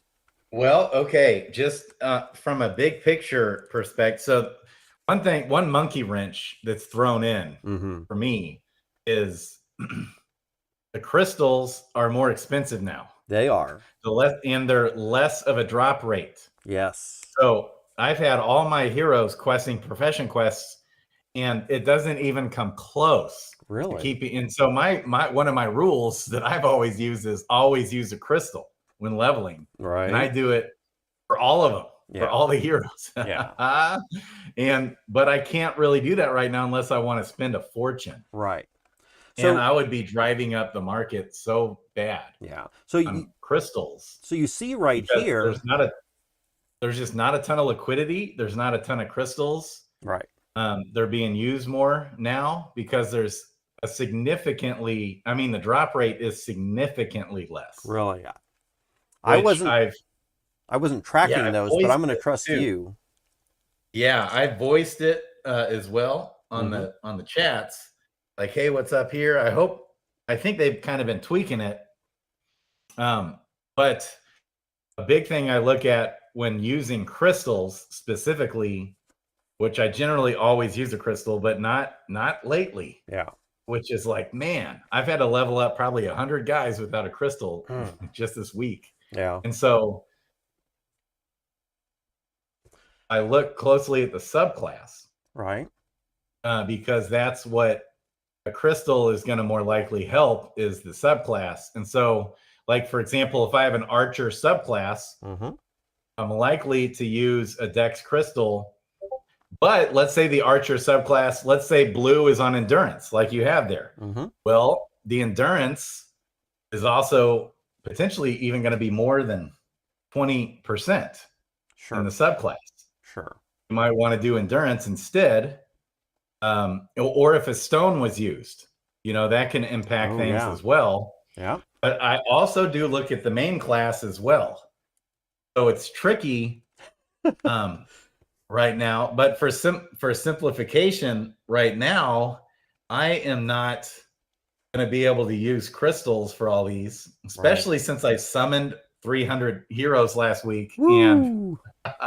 And those level ones, they level fast they're on the bot. They're all going to come in and level up right about the same time. So that's a lot of crystals. I know, and that's what's been happening. And then it gets to level 2 and 3 pretty quick as well. Yeah. So I'm just going to have to do something similar to this where I'm not using crystals on like, let's say all my common and uncommon, and even rare basic heroes, a lot of times. Yep. Even though, and a lot of times, see what dictates whether or not I want to use a crystal is like if the subclass, let's say, is a monk, and my highest percentage chance of hitting in the subclass is 15% oftentimes. Sure. Or even if it's less than 20%, that's when I sometimes will skip on a crystal. But if even like on a basic common hero, if you see a subclass where you've got like a 25% or a 30% chance to hit, right, well, I'm more likely to use a crystal, because that's going to maximize my chances of that stat hitting, especially if it's like on the profession, or on one of the strengths of the main class hero, like a pirate strength. You know, if the subclass is like a berserker and the blue stat and a stone was used on strength, well, then yeah, I'm going to go ahead and use a might stone. Yeah. So here's what I'm going to recommend for you. For what it sounds like, it sounds like a majority of your, so I think something like what I'm going to highlight here, all of my, what I would call default action, you might want to just copy and paste and use as yours, maybe making some slight modifications, but maybe all of this would be what would happen to your commons, uncommons, and rares. And so you can decide, do you want to use any crystals on those commons or uncommons or rares at all? And if you absolutely do not, then that makes it real easy, in that you could use something like just take these little parts here and just delete these parts of the line, right? So no crystals for you, no crystals for you, no crystals for you. Right. And then and then you could specify your archers, foragings, and now you know that all of these are going to be commons, uncommons, and rares. Then you could specify for foraging, because you might like to have mining a little bit more focus on strength. For fishing, maybe a little bit more focus on agility. Gardening, a little bit more focus on vitality. You could do that this way, and then this would be your setup for all of your commons, rares, and uncommons. Then above that, you could have your very specific hero. So in other words, if you knew that your hero ID 22809 had a stone used with it and had this type of subclass and all this other kind of stuff, you could say that for this specific hero, this is what I want to level up, and I want to use this specific crystal. And then because I don't know how many heroes you have. If you are going to be limiting the number of heroes that are using crystals, the next thing to think about is, how many heroes do you have that are going to be using crystals? 50, maybe 100, perhaps. That's what I got to, and so it would take me forever to get too specific. That's part of the problem, right? But see, also, you know, here's a side note. Ever since, so I had a debate on my channel on how to best level, and it turned out not being too much of a debate. But one of the things Zabu, who's potatoes, said was, you know, especially the early stages of the hero, he's primarily, of all heroes, he's primarily focusing on vitality, intelligence, and wisdom. To get both the hit points and the mana points. And he was making the argument that even for like a pirate, mana is still going to be important. And so then he asked Workhorse about that. Okay. And Workhorse responded and said, yeah, you're going to need to use mana for all skills. All skills require mana. And so, but obviously we know that mana is also going to be more beneficial for your magic using heroes like wizards, sages, seers, summoners, and priests. Mana is going to be more important for those heroes. But obviously HP is important for those heroes. For all heroes. But less important for the magic using heroes, because it's harder for the HP bonus to hit when leveling. You know, did you know that each hero has a different percentage chance of, like, every time they level, you hit one of three things. You hit the low bar, the mid bar, or the high bar for both HP and for mana. I'm aware of that, but each just hero vaguely has a different percentage chance of that hitting. Yeah. And so that throws in a monkey wrench. But ever since I saw that, it's made me consider, especially on my lower leveled heroes. Like I could do level 1 through 4 where I'm just doing vitality, intelligence, and wisdom for all heroes. And then for certain heroes, I might get off the intelligence and wisdom at that point. I don't even know, but sure. And for me, always how I've traditionally leveled is, and typically how I do it now is I follow the profession. Right. So, the easy ones are like, let's say it's a ninja, Fisher. Yeah. I'll do agility as the main, and then I'll do luck as the secondary. And then I always also throw in vitality at the early stages of the hero for HP. Yeah. If it's a ninja gardener, though, I do vitality, intelligence, wisdom. Just boom. And at least in the early stages, that's why I love leveling gardeners, because it's easy. And then eventually, probably what I'll do is at some point I'll ignore intelligence and just do agility. And then at some point, when we get more alpha on PvP, I'll do agility, dex, like you have it here for PvP, agility, dex, and luck. Yeah. So because it is so important, the difference that you're going to have on these heroes by the time they hit level 100 for both HP and mana, if you're focusing on those stats early in the hero's life, will be a significant difference by the time they hit level 100. Absolutely. Yeah.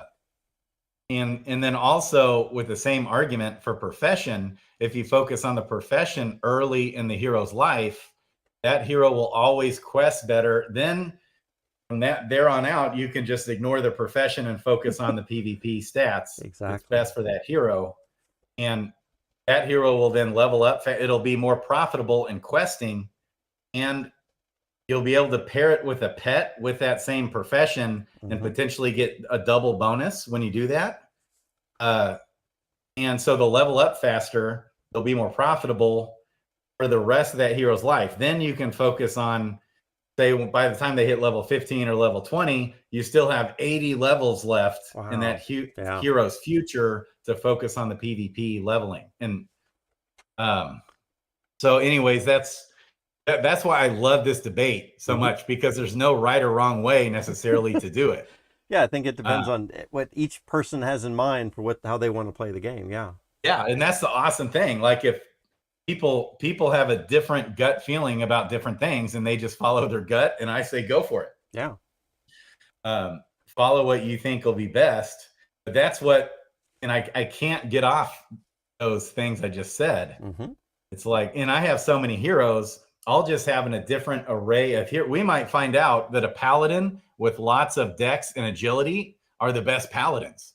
Could be. We might find that out. So on my foraging and fishing paladins, I'm just sticking with the profession, and I have plenty of mining paladins as well that I just focus on strength and endurance and vitality, and on the gardening paladins, it's vitality, wisdom, and strength, So I'll have plenty of different arrays of heroes that once the time PvP comes out and we have more alpha on it, we'll be able to focus on these different things. But as far as this goes, in my case, I need to kind of simplify it. Right. So, there's a couple of things. I think you could probably simplify it by just taking what I've got here, right? And for the rares, commons, and uncommons, just take, all this. And then if you personally, I would recommend you walk through here and say, oh, no, David has this for, Rock has this for the foraging stuff, but I would prefer to have agility over here. Then you could just, make that change for your archer foragings or whatever, right? Right. Yeah. I love it. So this what you've done here is phenomenal. I'm going to do a whole video about this. As you've been going through this, I'm like, man, we just need to do, and I would love to have you on. Oh, sure. With me. Yeah. And just do it for Carlo and the waifu community. Absolutely. Just do a video just on this. And then what I would say for you also then is find out, like, if you are going through and leveling, keep in mind, you know, if you have 50 individual hero ID numbers that take a very special case to do, but you might have to, the first time through, take a little bit of extra time and say, okay, for this hero ID, it's got all these stats. I want to have this main stat right here with these two with Guy's Blessings, and I do or do not want to use this crystal for this, or what crystal do I want to use? And it might take you a little bit of time to set this up for each of these specific hero IDs that you might have. But in the long run, you won't need to keep doing that every single time they're leveling. And I have a feeling right now is when you move one of those heroes from level 3 to level 4, you're having to take the same amount of time again and do the research. Like, oh man, I forget what this hero is all about. But let's go ahead and check again. So you might be checking like almost every level what you're having to do and redo all that work, huh? Well, do you know that when you flip a hero card, Yeah. when you flip a card, you can hit the arrow, Yes. and it tells you all that data. Well, yeah, if you come here and then just pop up a hero. Yeah, we'll do that. What I'm talking so this about, is just what I'm talking about though, is the if you were doing anything, hit the arrow right there. You got it. Yeah. And so that's always what I'm looking at. So I'm looking at the subclass. So in this case, what was the profession of this berserker again? This particular one, I don't remember. Wizard. If you hit the other one again, hit the mining. Hit the one next to the. Okay, it's a berserker wizard, and then it's a miner. So then hit the arrow again. Mm-hmm. And so, okay, so right here, wizard isn't ideal. Right. See, this comes down to a strong debate between, for me, for endurance. Yes. I probably go with an endurance crystal here. Mm-hmm. Because, or an intelligence or wisdom. But the problem with intelligence or wisdom is only 20% in the main class. Right. And you're only now increasing your chances from 20 to 25% on primary. In the primary. So, which, I mean, that's still, that helps your chances, goes from 1/5 chance to 1/4 chance. But the chance, if you look at the potential for a positive regression of variance in your favor, it's less likely to hit at 25%. But conversely, going from 20 to 35% on the subclass is a home run. But since it's a minor, I'd probably go with the endurance crystal. Right. Except right now, intelligence and wisdom crystals are the cheapest. Yes. So I might not have an endurance. Endurance are really, they're like 2 or 3 times more expensive. And I run out of them all the time. So now I probably would just end up using an intelligence or wisdom. Preferably an intelligence crystal, because with the mana, intelligence is more weighty. But I just want, essentially, when I'm leveling and using crystals, I just want to maximize my chances to get the maximum number of possible stat points. Right. That's kind of my main focus on these heroes. And so, again, if you've got a strategy for each individual hero, like this hero, because of what we're seeing right here, needs a specific type of crystal, then that's what I would recommend for this, is that you've got a specific hero ID with a specific strategy right here, and then you've got your defaults that catch the hundreds of rares and commons and uncommons that you have that you probably don't care to use crystals on or anything like that. But then you can still at least customize a little bit more, that Archer Forgings do a little bit different than Archer Fishings, and continue on with that kind of thing as well. Yeah, I love it, man. This is awesome. Thank you so much for doing this. Absolutely. And you are such an awesome servant to this space right now. Well, so are you. Videos every day. So are you. I just think people don't have enough hours in the day. That is true. But your channel is a gem. You're a gem, man. So I love you a lot. Well, I'm going to keep giving you lots of shout outs every single video I do. I appreciate it. And if you're finding people that have questions about things, one thing that I had been doing in the past before I even started a YouTube and a Twitch channel is I would just be sitting in a Discord chat all day answering questions and helping people out with various things as well. I thought, I could help more people out with videos than I could answering a specific person in chat, again and again and again. Maybe I should make a video about it.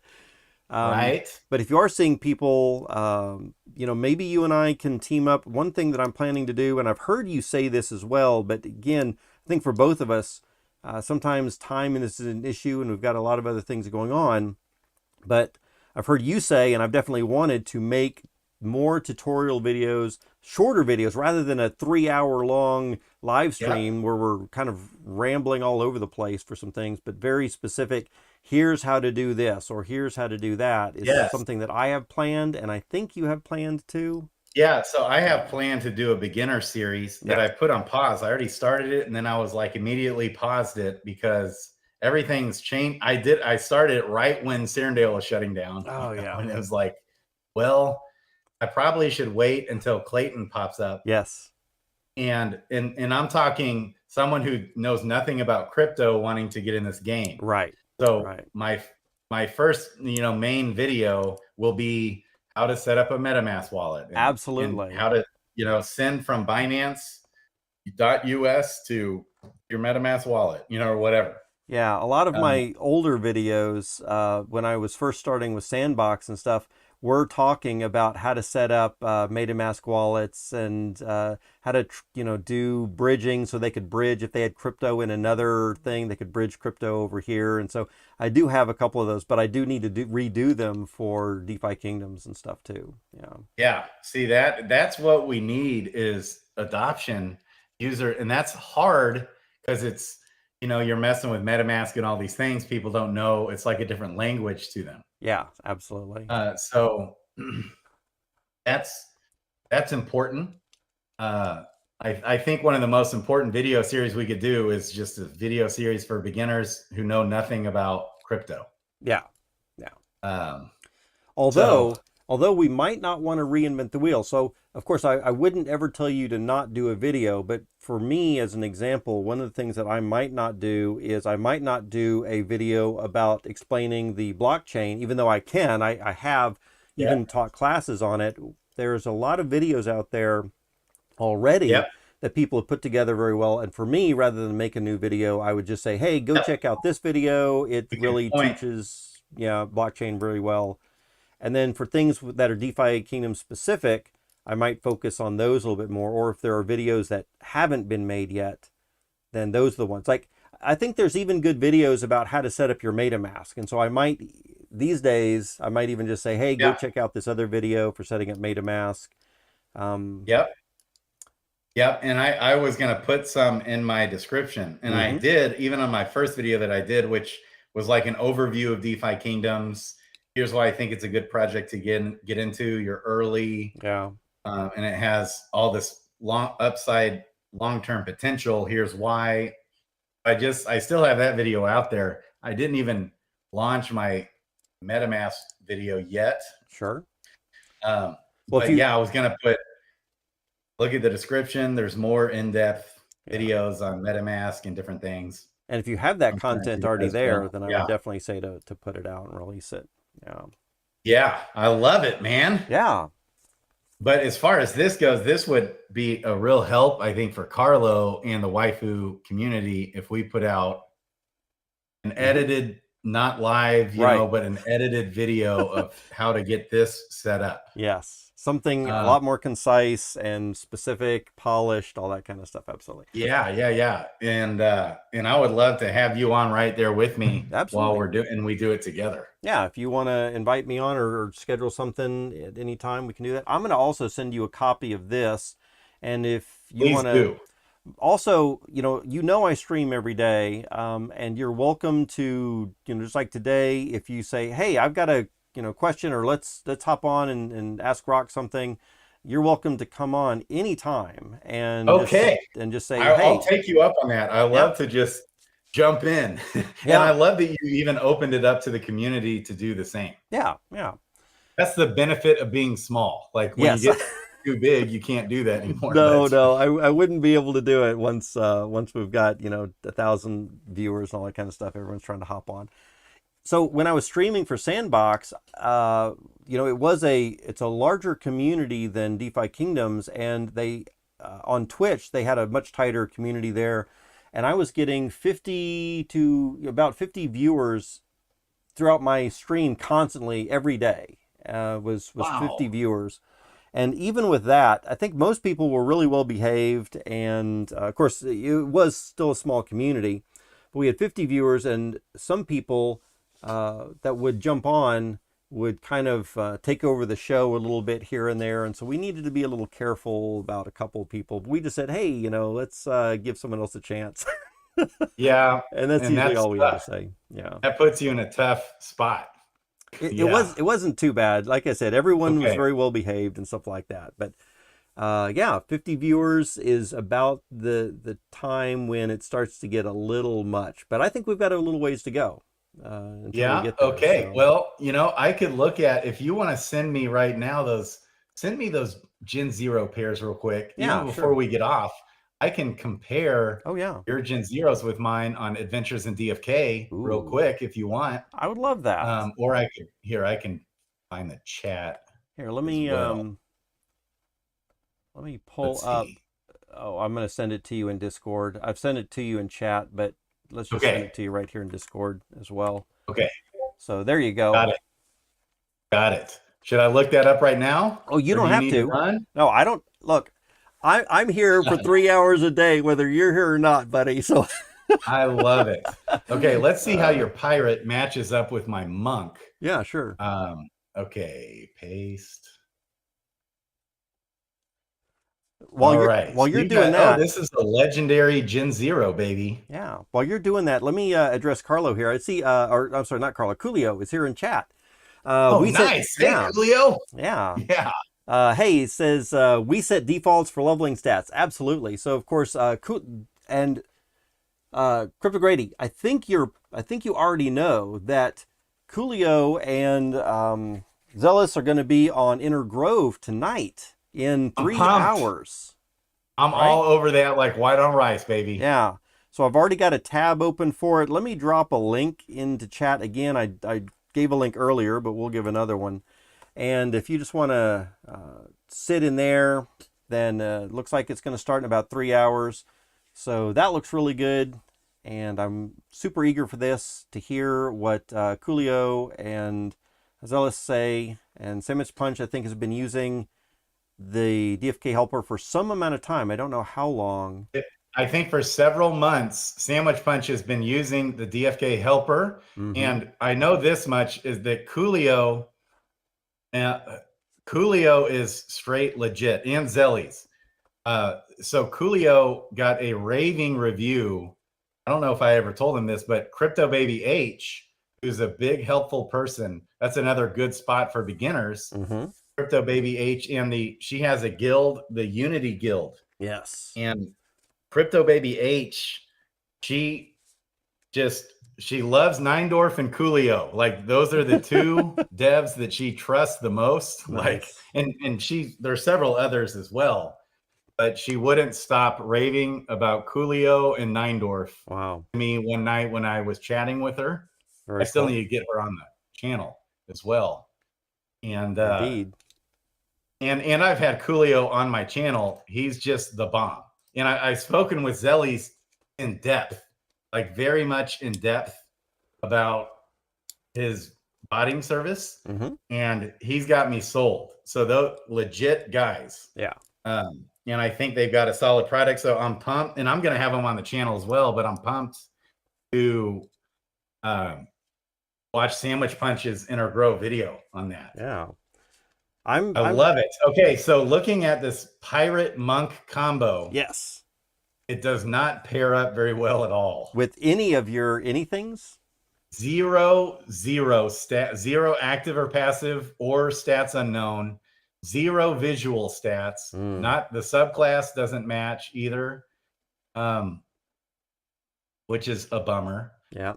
You got, the 14.06 chance for a ninja, and then you do have a 0.02% chance for a shapeshifter. In the subclass, you've got a 0.88% chance for a ninja.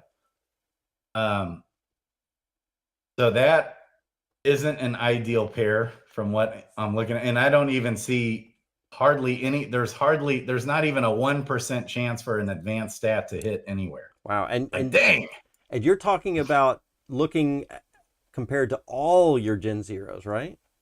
Yeah, because I only have one monk Gen 0. Gotcha. Now, okay, let's look at your next one. Your next one is you've got 2 berserkers, baby. Yep. Okay, let's compare those with my seer. And do you always only recommend pairing where you can get an advanced class? Yeah, generally, because it's that's so important. I guess, I mean, if everything else is lining up, hey, I'd still be open. So I would definitely still be open to pairing, not going for an advanced class. But something very specific. So like as an example, one of the things that I've paired for before is I've tried to pair up something that would get me either a berserker or a knight that was mining. So I was specifically trying for a Gen 1 that was either a warrior or a knight. Since I don't really have any Gen 1s, warriors, or knights, then I wanted to pair something up. And so I wasn't really interested in the advanced class because I don't have a good pair of Gen 0s that would bring me a warrior or knight. But because I do have this berserker warrior and this pirate mining, then I was thinking, I might be able to use those to help me get a warrior or a knight mining, and then from there use those Gen 1s to try to get the paladin and then move up the tree that way. Yeah, I like it. I'm open to that. I can also look at adventures in DFK and look at compare your Gen 0s with my Gen 0s in my wallet. So I can do that next. Now, okay, so your first berserker you have listed. Oh. Okay. Oops. Uh-oh. Add zeros here. 1, 2, 3, 4, 5, 6, 7, 8, 9 in this case. I think you just copy and paste. Yeah. Okay, so I've got you've got a legendary berserker, baby, and I've got a mythic seer. Nice. So hey, you've got active 1 that aligns and a stats unknown 1 that aligns. Oh, tell you what, let me pull this up, or do you want to share your screen, or should I? I could share my screen. Absolutely. Okay. Let's do it. Let's see if we can do that through Discord here. And so you should be able to go in Discord. I'm in the lobby. In the lobby, and I shared my screen. Yep. Can you guys see me? Let me get in there myself, because I'm not in the lobby myself. So let me jump in there and watch stream, and let me pull this over. So now we are watching you, and let me. Okay, you can see me. Yeah. Awesome. Oops. Okay, and so. Oops. All right. 1 second. If that's. Yeah, I need to focus on this thing here, and then we should be good to go. Yeah, tell me if you can see this. We're gonna Adventures in DFK full screen it. Okay, yep, there we go. We're full screen for it. Awesome. If I need to do anything, just let me know. It's a little small in the print, perhaps. If there's a, I guess, Control Shift plus or something like that on your browser. Okay, Control Shift plus. And then plus. I think that's it. Did that looks better. Can you do it one more time? Control Shift plus. Did that? So it did not affect my screen at all, but did it on your side? No, it didn't. So okay. I guess it's not going to work. Okay. I wonder if is it showing like all 3 screens? It is now. Is there a way to just show mine somehow? That's what I'm trying to do. When you clicked out of that, then it did something different. But if you go back into yours, come back. then, Yep. Okay. Then I can show this, and I can do full screen, and it's a little bit bigger that way. Okay. But otherwise, I can just explain. Yeah, it's good enough. Yeah, if I could zoom in somehow, that would be nice. I don't see how to do that. Are you using Chrome browser? What kind of browser?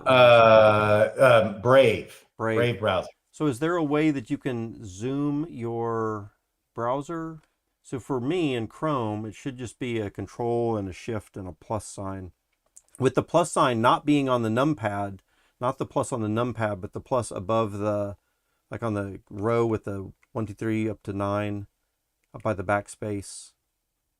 Okay. Yes, that's what I use. Okay, yeah. Right next to delete. Yep. Okay.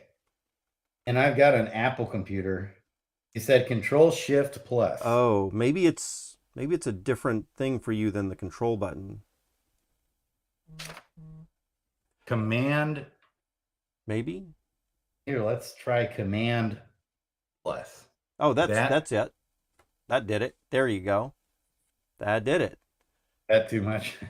That might be a little too much. Okay.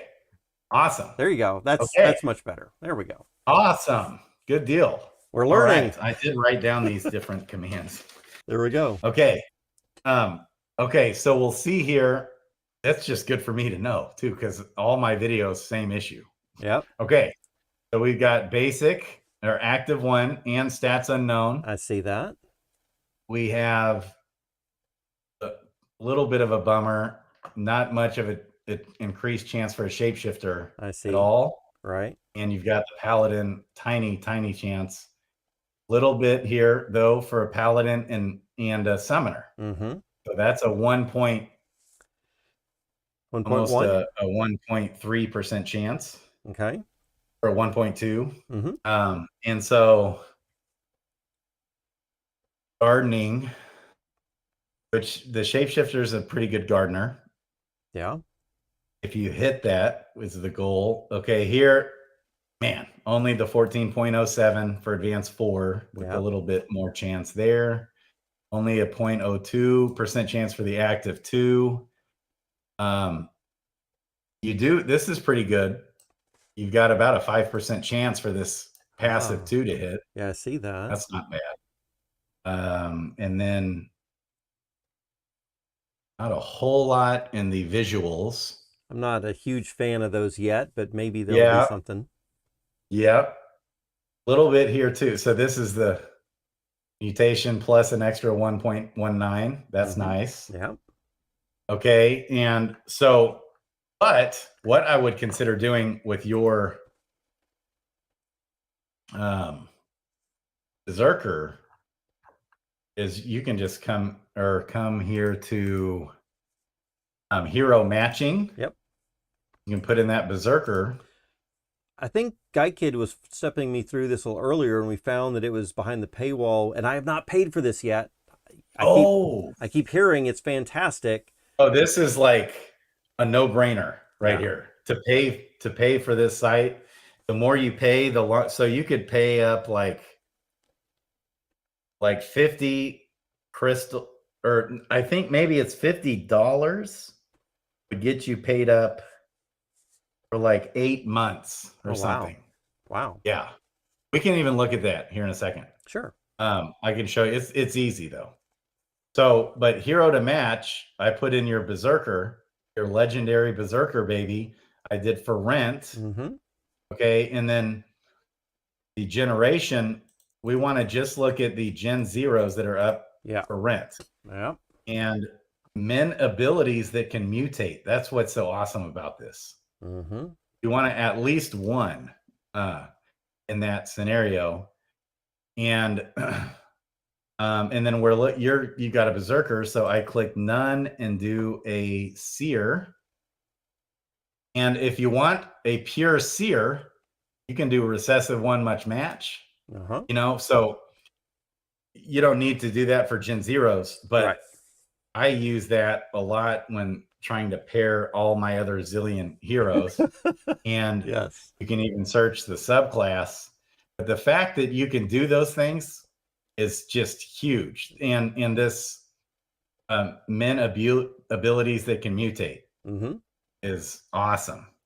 And if you're looking to buy, you want to make sure you click this. If you're looking to buy a Gen0, which you can click here for sale, you definitely want to make sure that you ignore the summon cooldown. Yeah, you don't in that care. case, you don't care. You don't care about that, right? And then you hit view, and what pops up down here is all the berserkers that have a mutation. And then when you click on, and you want to click here on rent, and then it will sort them based off price. Yeah. Okay. And so obviously the mythic is kind of pricey there. Sure. But hey, you've got 2 legendary seers. Now it's still good to even look at this mythic real quick to see if the subclass lines up or something. Yeah. Which it does not. So that's not going to be worth paying 85 to rent. So that you just hit back and it brings you right back. But you have to hit this again to sort. Okay. Every time you hit back. So if we take a look at these 2, yours is Berserker Warrior. This is a Seer Monk. And you can kind of browse through it a little bit on the summoning chances. Not great. Not great.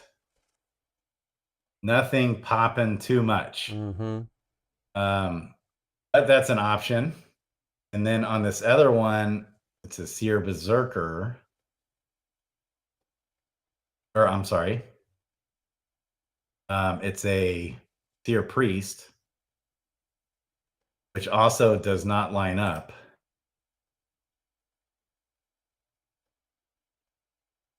Berserker, Pirate, Warrior, Knight. Oh, scroll back up to the top real quick. Okay. Who's the name of this? Is that Harsalt? So Ramnella is mine, but Harsalt, the one that's for sale, that is my other one. That is my Seer. That's so you already have a combo that can pair. Yes. Passive too. Yes. And there is a little bit of a pair here for Paladin. And here. Yep. It's not bad. Not too bad. It's nice to have. High chance for a Gardener again. High chance, yep. Okay. But not. So then coming back here, let's look at your other. Your other Berserker versus my Seer real quick.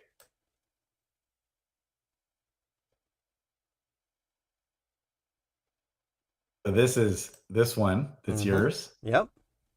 Okay, and it's a rare. Hey, look at that, baby. Look at that. But none of this, dang it. It's so hard to find stuff that matches. It is. Interesting hairstyle stuff there. Yeah. And then nothing. Just 14.06. It's like, dang it. But here, hey, baby. Yeah. Got another 14% for the summoner. And let's see here. We've got a little bit, we've got a 2.5% chance for an advanced on active 1. Yep. Little tiny chance there on active 2, little tiny chance passive. So not much. Yeah, not a lot there. Not a whole lot lining up there. The hairstyle, hey. And nothing on stats unknown either. Yeah, it's too bad. So not ideal. But if you want to look at, okay, here's another thing that you can do on the hero matching. So we'll come back. I'll hit back. And now, or we can even leave that one that's in there. But we'll change it. And we can do any, and then I put in my address. Oh, yeah. Okay. Right. Which, dang it, I've got 2 different wallets now with my Gen0s. So we could look at 2 different addresses. It doesn't matter. We could just do one to as an example. Yeah. Yeah. And then I'll just do all, but I'll still leave this at Gen0s. Okay. And I'll just put that down to 0 and hit view. So we can compare. Let's see, I've got this many Gen Zeros on this wallet. Hey, so Wow. with my wizard, Yeah. it does have 2 that line up. Yes, that's good. It'd be awesome. One thing I was wanting to tell Nine Dwarf is to make these go orange as well in the subclass and stuff. That would be cool. Yeah. But let's look at this where 2 match up. Okay. Just for kicks and grins. Nothing else is lining up. You've got a tiny chance for the ninja there. But it's not ideal to combine a wizard and a berserker. Especially with the 49% wizard and then mining, 78% mining. Although, again, Yeah, profession... so your berserker is a miner. Yeah, and profession isn't Is that really right? that important. Yeah, I think so. Yeah, I mean, berserkers are awesome miners, so this is pretty good. Yeah, it with is. The advanced. 17 and 14 there. Yeah, plus a 3.5 there. Passive 2. But nothing too overly special, I would say, about that. I could here real quick, I could hit back and pull up my other wallet If you want to. for kicks. Or actually, before I do that, let's just go through all yours real quick. Sure, yeah. Here's your other berserker. Okay, so this would be the next thing. What does Adventures in DeFi Kingdom or anyone have something where you can give 2 wallet addresses and have them compare everything in those 2 wallet addresses? I think there is. Really? I think so. Now, if you haven't heard of it, or if you don't remember it right off, I don't know if we should go try to hunt it down right now, but maybe we could ask around a little bit and try to find out where that is. Well, with this, another thing you can do, so I'll just view this real quick, but I could take out my wallet address and it would literally compare every single Gen 0 available. Well, that's true. On the market. Or just period, not on the market. Right. That's anybody's. All of them. One thing that I was thinking about doing a while back was trying to contact some of these Gen 0 owners and saying, hey, I see you've got these Gen 0s. Would you be interested in trying to work something out for some summons together? But some of those people I don't know, and I have no idea how to get in touch with them. Right. It's so hard with Discord too. So on this, now I'm going to search with this, your first berserker, all seers out there, period, that have at least one ability that can mutate. And we could even look at the subclass too, and look at that. So there's nothing much. Wow. Yeah. Oh wait, it's still loading. Oh, still loading. Gotcha. That's just my wallet. You've got this massively huge wallet. Yeah, sometimes it stalls out. But this is awesome when this. I'll go ahead and like refresh. Sure. Every once in a while that happens. If that. Okay, that worked. All right. So now, no? Shoot. Maybe that's all there is? Cut. No, definitely not. There's going to be a bunch. Okay. That's why it might not be a bad idea. Oh, you were taking out your wallet. Then it works. Gotcha. This happens all the time. Yeah, here you go. I thought I did. I still need to do one ability that can mutate. So we're not literally looking at all of them.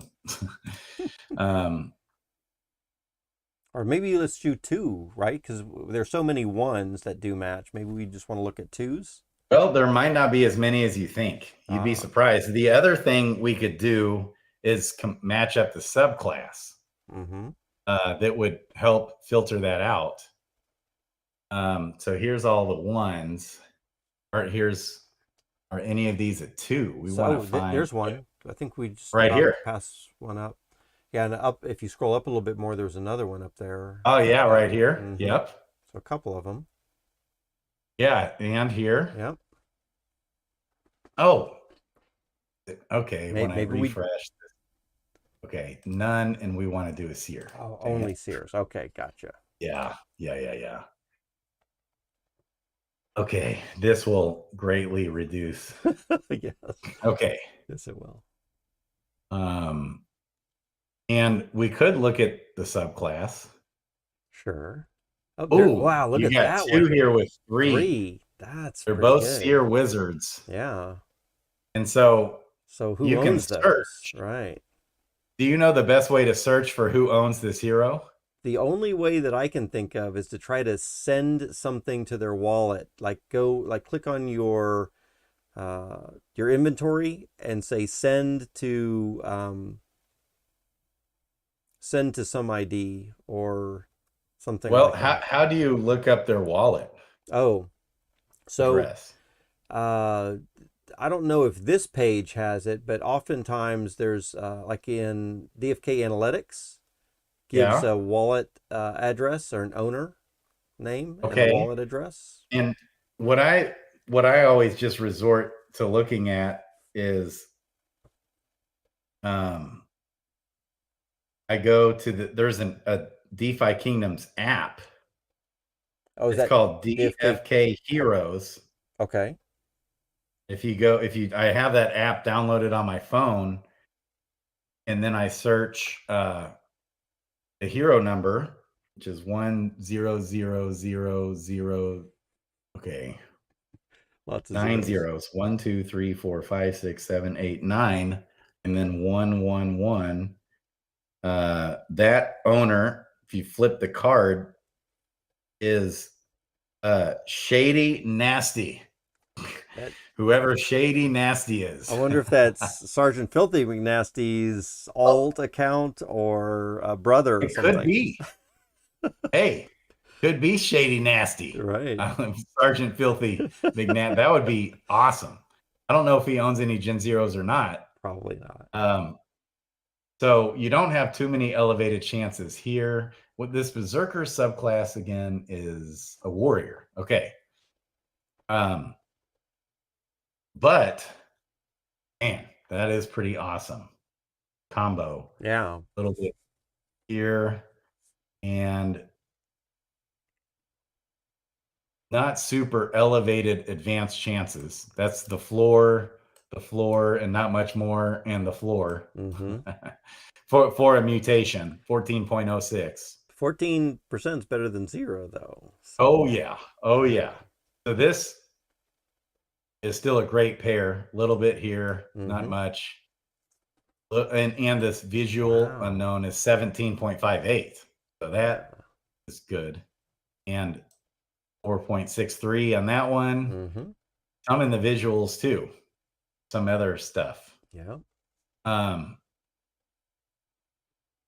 So that's an interesting combo. Sure. And then we had that other one you just hit back. And this is also a seer wizard, but this one's a legendary. We've got Nobel and Potatoes in the house. Hey, Nobel. Oh, Potatoes. yeah. How are y'all doing? Hey, Potatoes, Zabu. We were just talking about you in the leveling part of the conversation. Okay, this one is owned by ROKA. I remember that name. Roka. Okay. ROKA. So I had Zabu. It was in on that debate that I was telling you about. Mm-hmm. Yeah, I definitely saw that video. Which is Potatoes. Yep. Same guy. And okay, now this one even has an elevated chance for the shapeshifter. A little bit for the paladin. Nothing on the subclass. Yeah. Lining up. But hey, you've got some advanced. Yeah, and here's another 1.1% chance on advanced 4 there. And this one that doesn't align also has a 4.47. So that's a pretty money combo there. Yeah, very cool. ROKA. So I love looking at all this kind of stuff. Yeah. So the challenge is to find these people, right? Mm-hmm. Yeah. And if you could find a seer knight, let's look now. we can hit in the subclass, because yours is a Berserker Warrior. This will really narrow down the search here. This one is awesome because 2 align with, and it's a night on top of that on the subclass. With the subclass, you're right. That is awesome. So you're going to have big time subclass chances. Nothing else is lining up much. And the recessives there. Hey, you got some there. Nice. So you've got a 14.36 chance for a shapeshifter, which is a little better, and then a tiny little chance for a paladin. And then your paladin here is almost a 19 or 18% chance. Wow. Just awesome. Gardening. Okay. So nothing much on active 1, but that lines up. The passive one has almost a 5%, and this is almost a 15%. Yeah, definitely. Passive 2. So anyways, I love going through. Neindorf, baby, is the man. I love going through all that. Okay. Finding up all your pairs, absolutely. I know it. Okay, but real quick, let's lastly look at your Gen0 that is okay, you've got a wizard. Well, it's a Berserker Wizard. Oh, okay. Berserker Wizard. Let's look at your Seer versus my Berserker.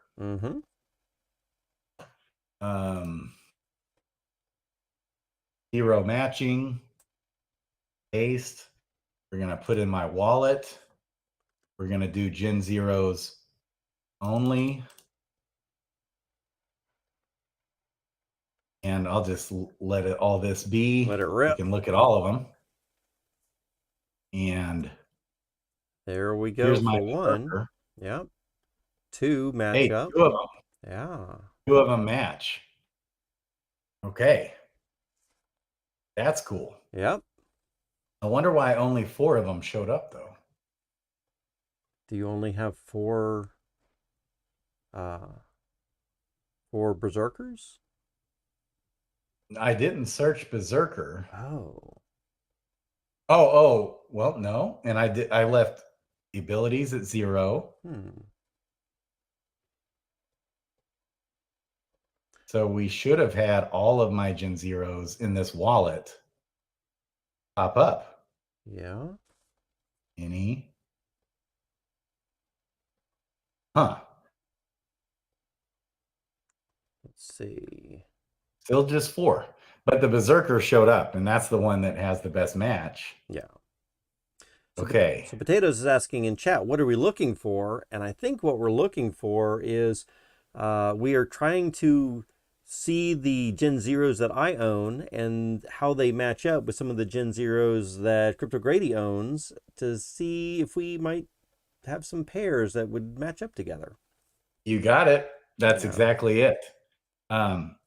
So, and we also want as much orange here, Zabu. We want this to match up as much as possible. So we want these active and passive abilities to match up. We want obviously class, and subclass would be awesome.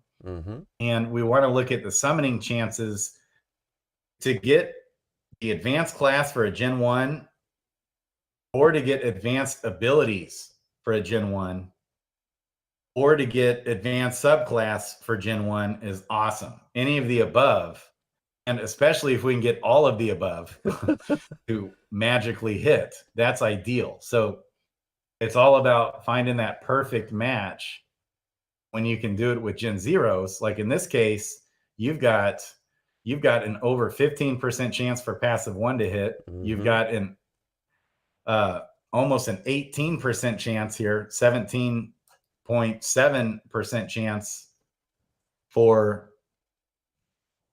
something an advanced in passive 2 to hit in passive 2. Yeah. So hairstyle, not a whole lot here, but that's a pretty solid combination, I would say. I would agree with that. Yep. I love it. So, man, I love it. We looked at the monk pirate combo, and we looked at both the combos with my seer and your berserkers. This looks like the best match here. Scroll up and let's see, this is the seer. Okay, gotcha. Yeah. Yeah, so subclass. This is the one that's even for rent right now out there on the market. Okay. Of course, I wouldn't charge you for that, but yeah, so. Well, I might have rented from you before on my berserker. It's possible. If you do that. It's possible. Because, and hey, so which one? So Corey, right as I was getting on, hit me up. Corey did and said, hey, okay, he wants, or they announced it in the chat, actually, a fight club. Oh, that's, yeah, the tournament chat.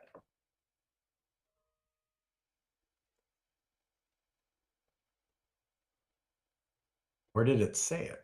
They were announcing something?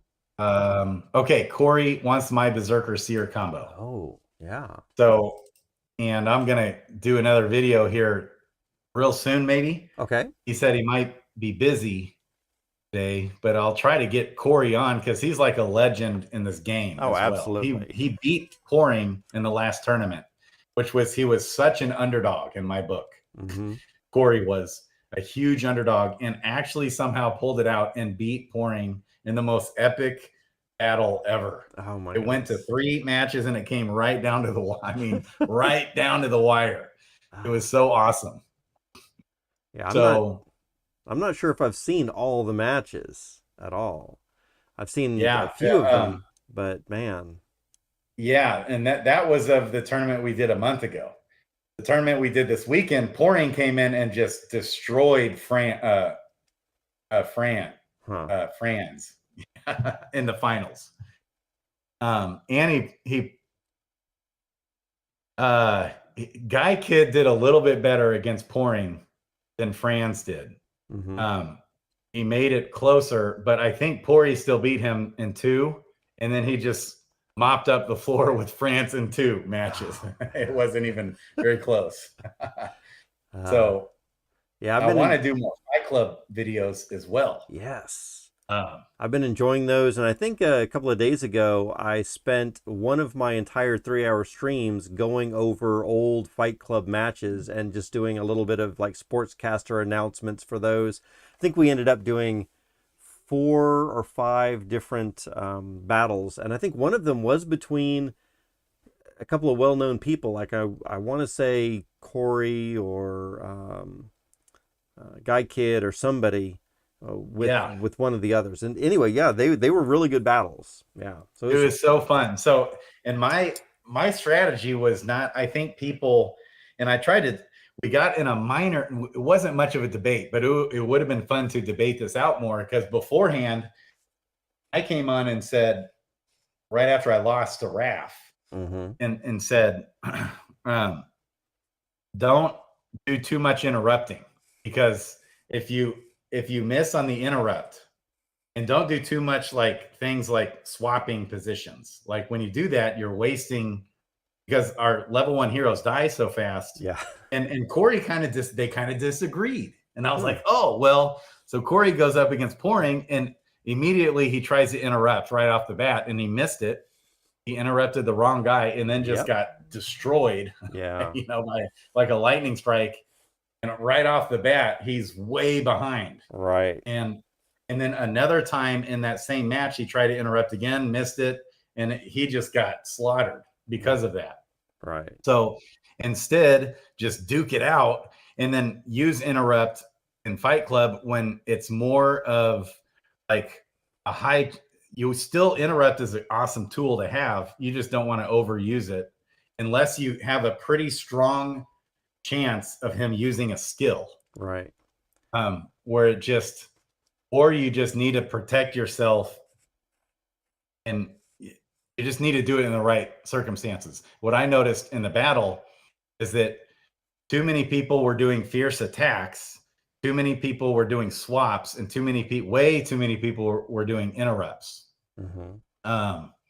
And I think those were the people that were losing most of the time. Now, sometimes if you just interrupt it perfectly, it can go in your favor. But even when you interrupt it perfectly, yeah, you gain a meter, but you're still kind of in the same place right after that round, right, as far as health.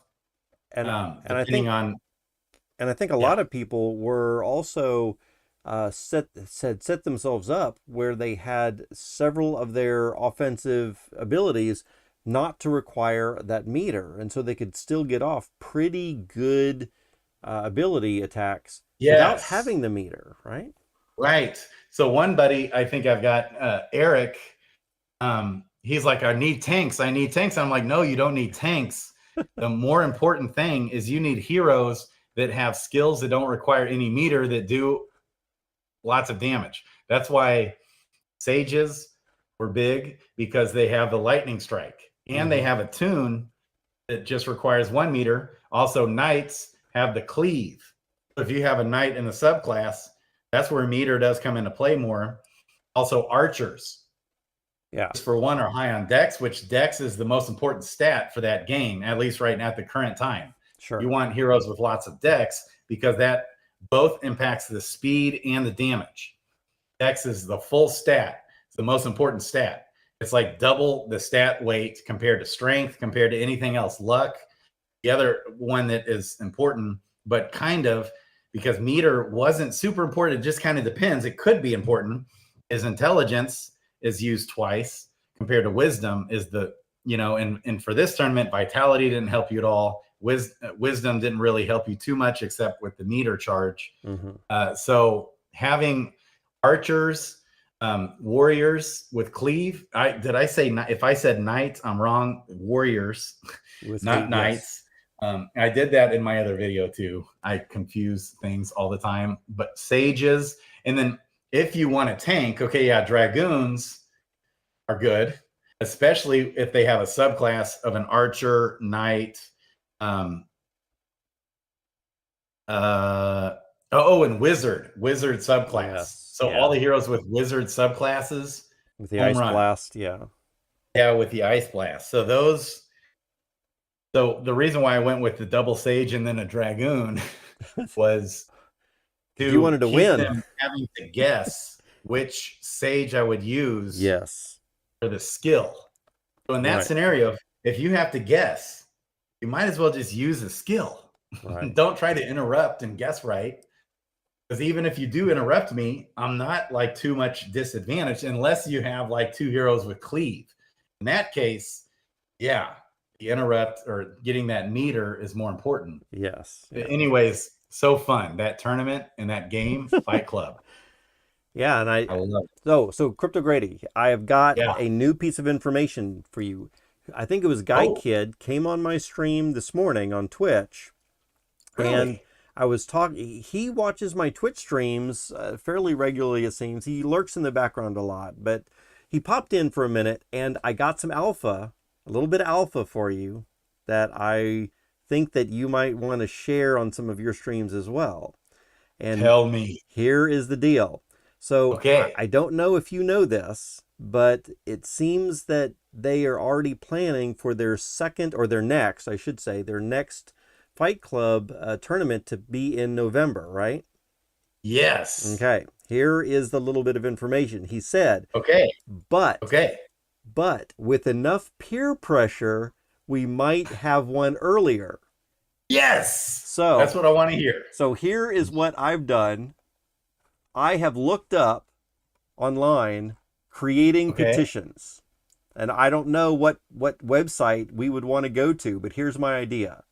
Is that we go to one of these websites, we find out, where would make a good place for a petition, and we start giving links to our petition that says, should either Adventures in DeFi Kingdoms or Fight Club have another tournament sooner?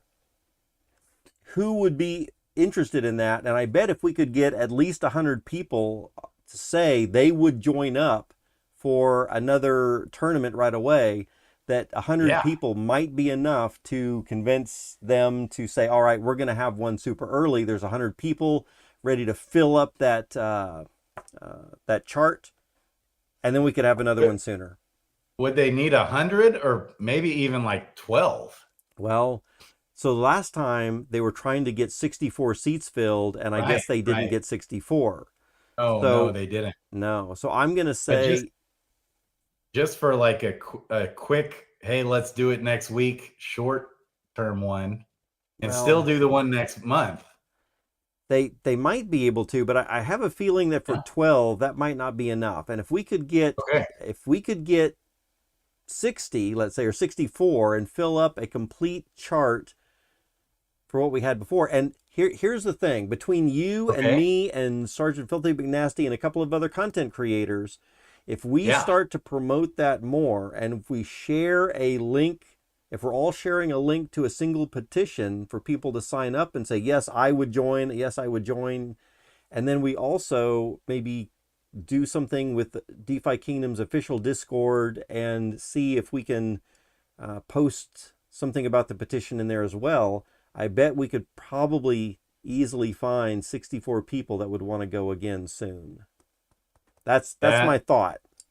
That would be awesome. Yeah. I'm game. Yeah. So, and I'm game. I'll be sharing that and tweeting that out and everything. Yeah. I love it. Yes. That's awesome. Potatoes. Potatoes. I love you guys. Yes, indeed. Well, I hope that I was helpful in getting some information to you about the level up specs. I'm going to copy this whole thing to your Discord so you do have a copy of the whole thing. And then, like I said, I am streaming every day, whether you're here or not. So if you ever do have another question, or if you just want to hop on or whatever, and just chat for about random stuff for DeFi Kingdoms, feel free to just pop on over. And even if it's just for 5 minutes, hey, let me ask one simple question. Oh, thanks for the answer. See you later. Okay. Then and real quick, just to review. So I click on the level up spec text. Yes. Yeah. Okay.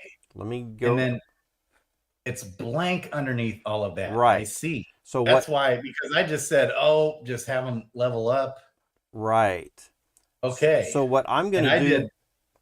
Okay. What I'm going to do for you is I'm going to come down here under this defined level stuff, and I'm just going to select all of my stuff here. Yes, send it to me. Control C, and it's probably going to be actually too much for Discord. I think Discord is not going to allow a message that big. I'm pretty sure. No, it might. Give it a shot. Give it a shot. I'm definitely going to give it a shot.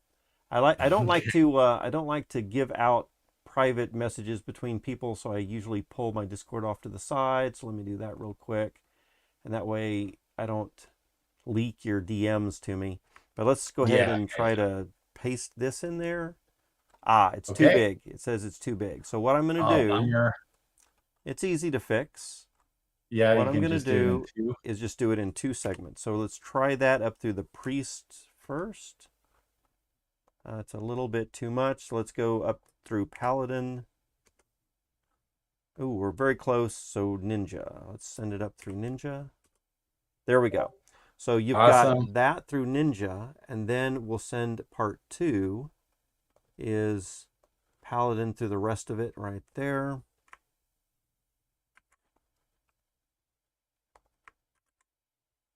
And paste that. Okay, and so there's the second part. So you can copy and paste that. And again, what all you would need to do then is if you had some certain things that you didn't want to level up at all, whether that's for the level 1s or the Gen 0s that you wanted to level up specifically, you could delete the lines, you could do whatever you needed to do in here. And I would say set up your specific IDs to have specific rules, and then I would keep this little part right here where you have all your specific rules up at top. And then you have this little section here for Gen 0s ignore. So any new Gen 0s or any new legendaries or mythics you get will not fall prey to this generic stuff down here. And then for the things down here, this is where you might have your commons, uncommons, and rares. And maybe you would take off that you don't want those to be using crystals after all. because you want to preserve your crystals for some of the specific heroes up here. Sure. And then you might want to say, oh, for Archer Forging, I want to change a little bit of this or that or the other thing. And again, it's the lines without the comments is what you would be changing for each of the classes and professions there. Yep.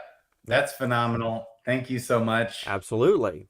And then I love you, man. Oh, I love you too. I'll be getting you back on the show soon. Yeah. And yeah, if you have designed yours or developed yours, and then maybe when you're doing your stream, you want me to like kind of look it over and chat about it with you, then maybe that would be a good stream on your channel about that. That would be great. Yeah. Absolutely. I love it. Woo-hoo. Okay. Rock. Yes. I love you. Thank you so much for what you're doing, helping people in the community. Thank you phenomenal. Too. I love your videos. Okay. Keep up the content, and we will see you soon. Oh, also, I guess I might even see you tonight, as we are both probably trying to watch this DFK helper stuff in 2 more hours or 3. Yes. Yeah. I should be on it live, but if not, I'll definitely be watching that later, probably multiple times. Probably so. Anyway, man, take care. Okay. I'll see you later. All right. Love you. Love you. Okay. Take care. Bye-bye. Oh, Crypto Grady in the house. So good.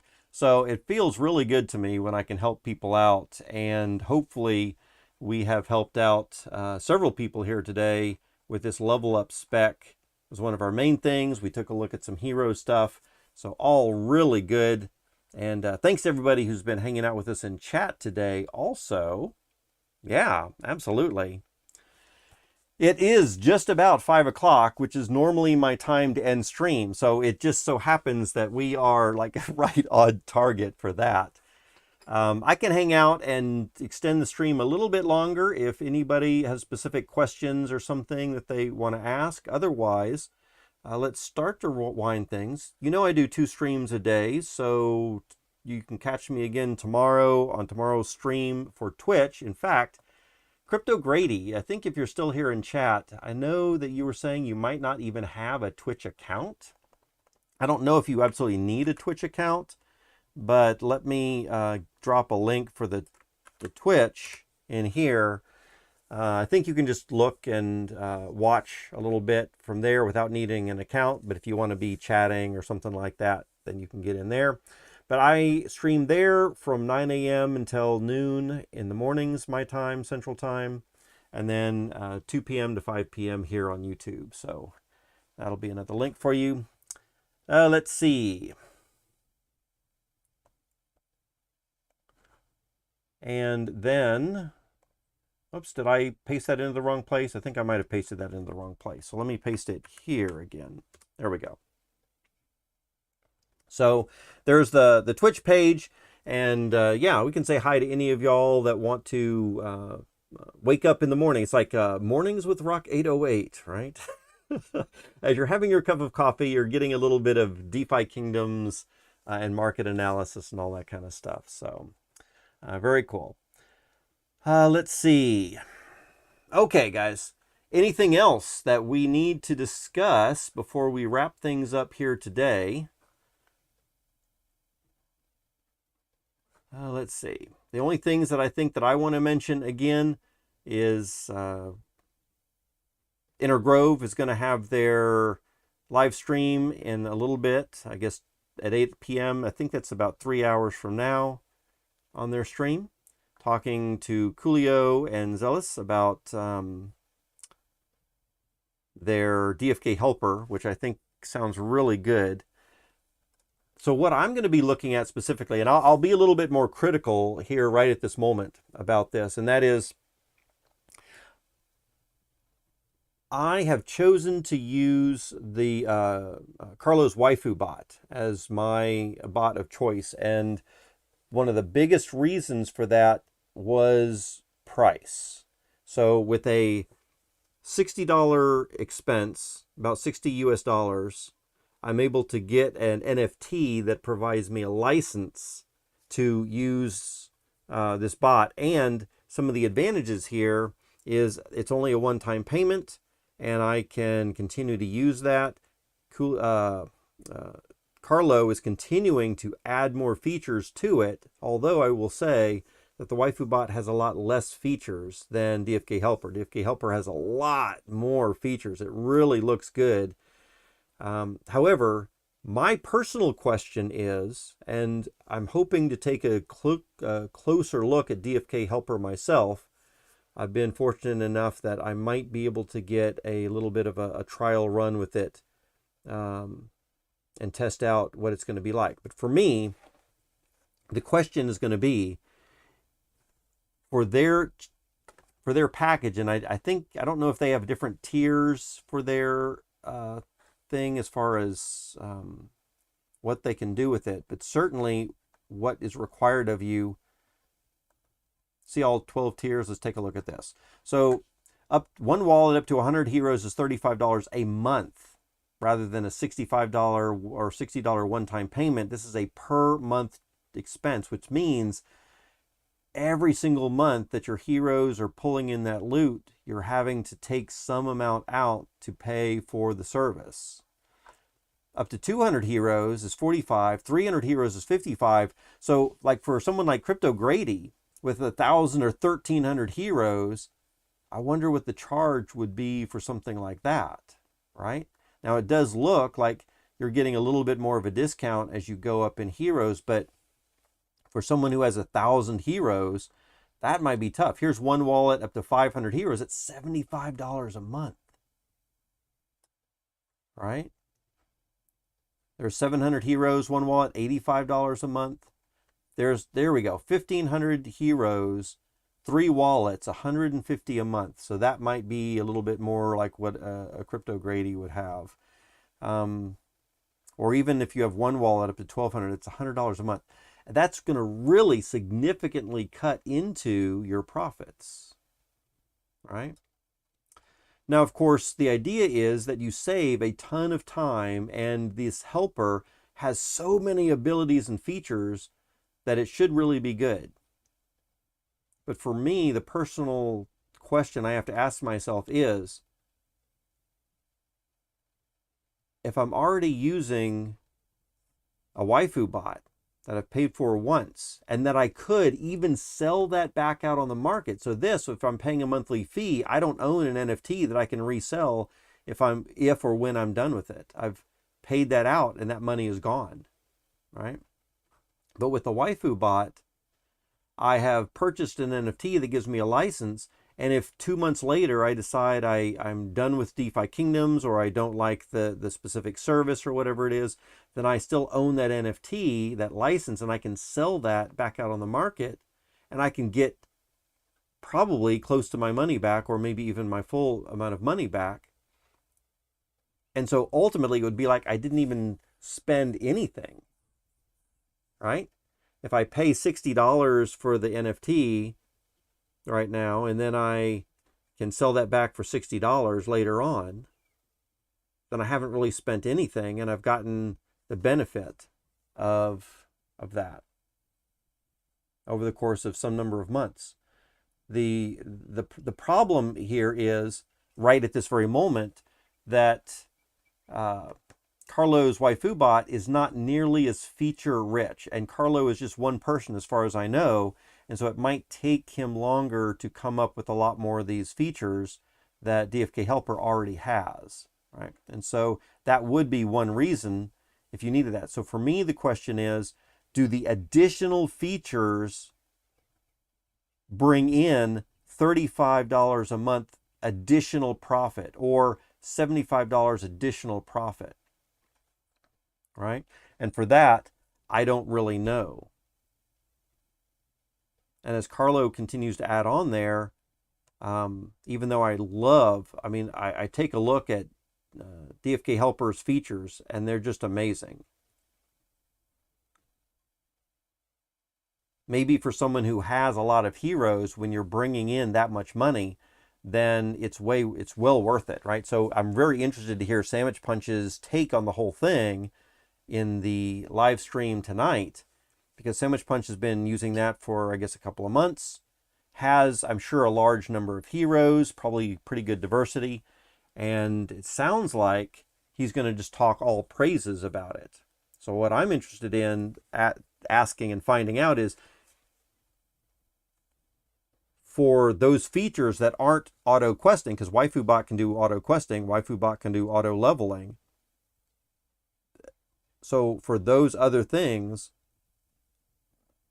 what is Sandwich Punch noticing that's really helping him to get an additional $35 or $75 a month value out of that?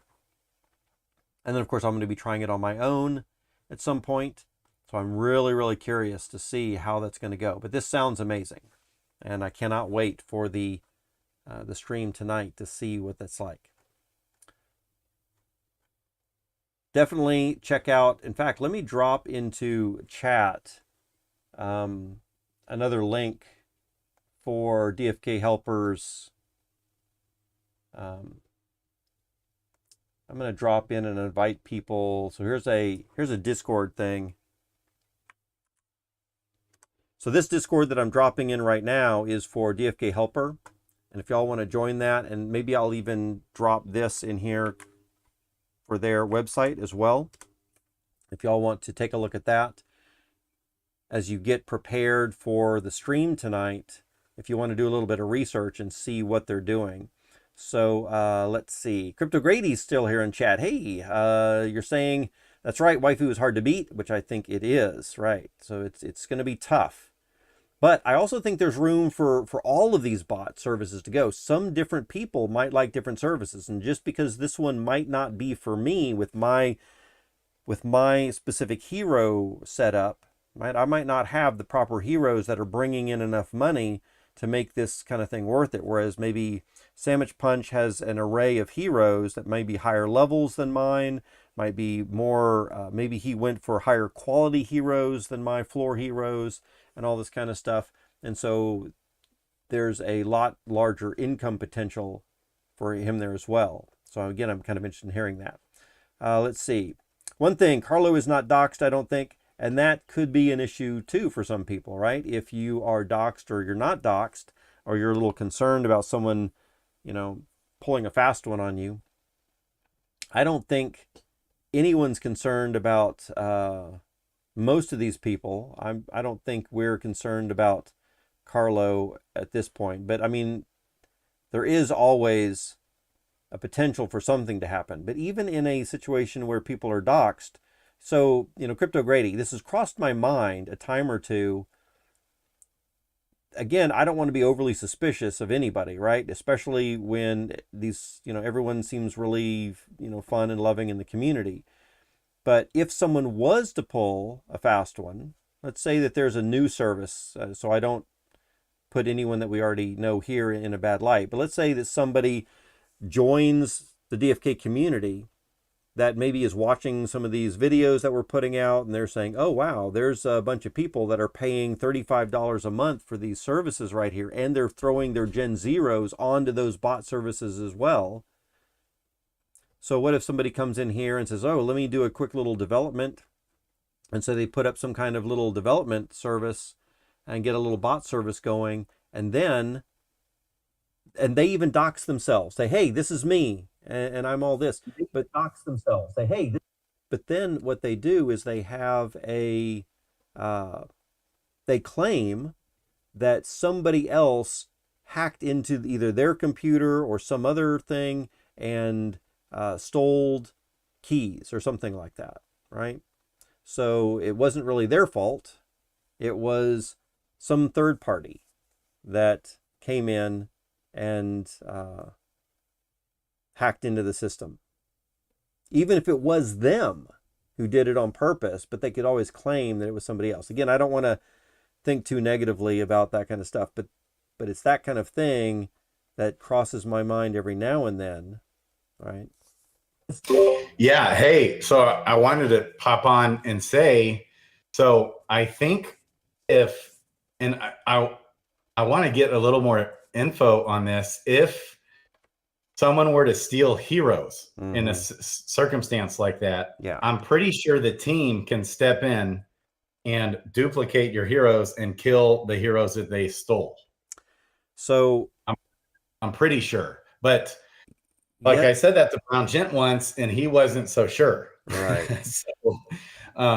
So, here's the problem. One yeah, of the issues is that DeFi Kingdoms dev team themselves, in a Discord message somewhere, I'm pretty sure, has said these services are kind of run at your own risk. If we go into DFK and go into, I don't even remember where it might be, third-party stuff or something, and I don't know if we want to try to find it right now. But somewhere in here, there was talk about some third-party services where they definitely come out and say, these services are use at your own risk.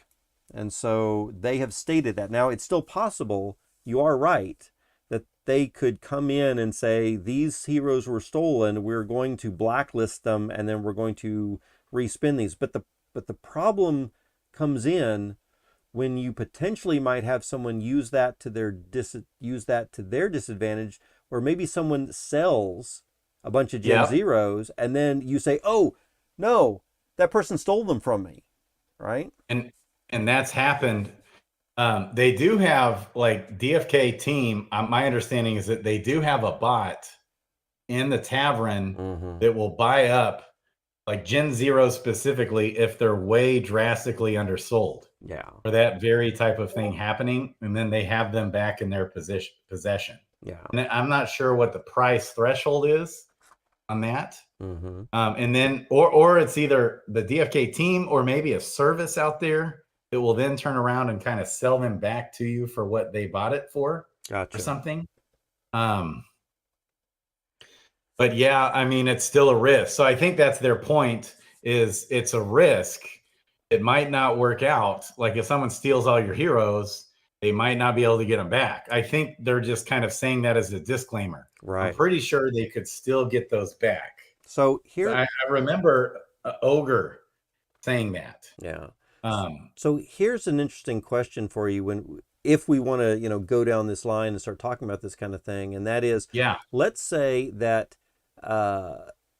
somebody hacks into one of these bot service providers, any one of these that we already know, and they are able to steal all the Gen Zeros, or maybe even just all the heroes in general that are being controlled by this entire bot service, whether it's the waifu or DFK helper or DFK or any of those type of things, and they're able to get all these Gen Zeros. Then they start selling them back on the market, and people are legitimately paying for those with their crypto. So now, let's say that I am looking for Gen Zeros and I just happen to see one of these on the market before the team has a chance to react, and I buy one, and I've paid 15,000, crystal for it. Right. And now I have this Gen 0, but oops, that Gen 0 now gets blacklisted. So what? Do I get my 15,000 crystal that I paid for it from the scammer? Do I get that back? I think what would happen is, if you want it back, you have to pay for it. Well, what I'm saying is, that money's still lost. So yeah, I mean, the scammer won't sell it for 15,000 crystal. He would maybe sell it for like 1,000 crystal, though, or 5,000 crystal, and that's where it would get bought right up. Well, that's what I'm saying. If the scammer knows that a bot is going to buy them for a low price, the scammer could put a high enough price that doesn't get bought by the bot, right? So let's say it's 10,000 crystal, which is still maybe higher than the bot would buy. But somebody like me or you or anybody finding a Gen 0 on the market for 10,000 crystal, we might say, oh, that's a steal. That's really good.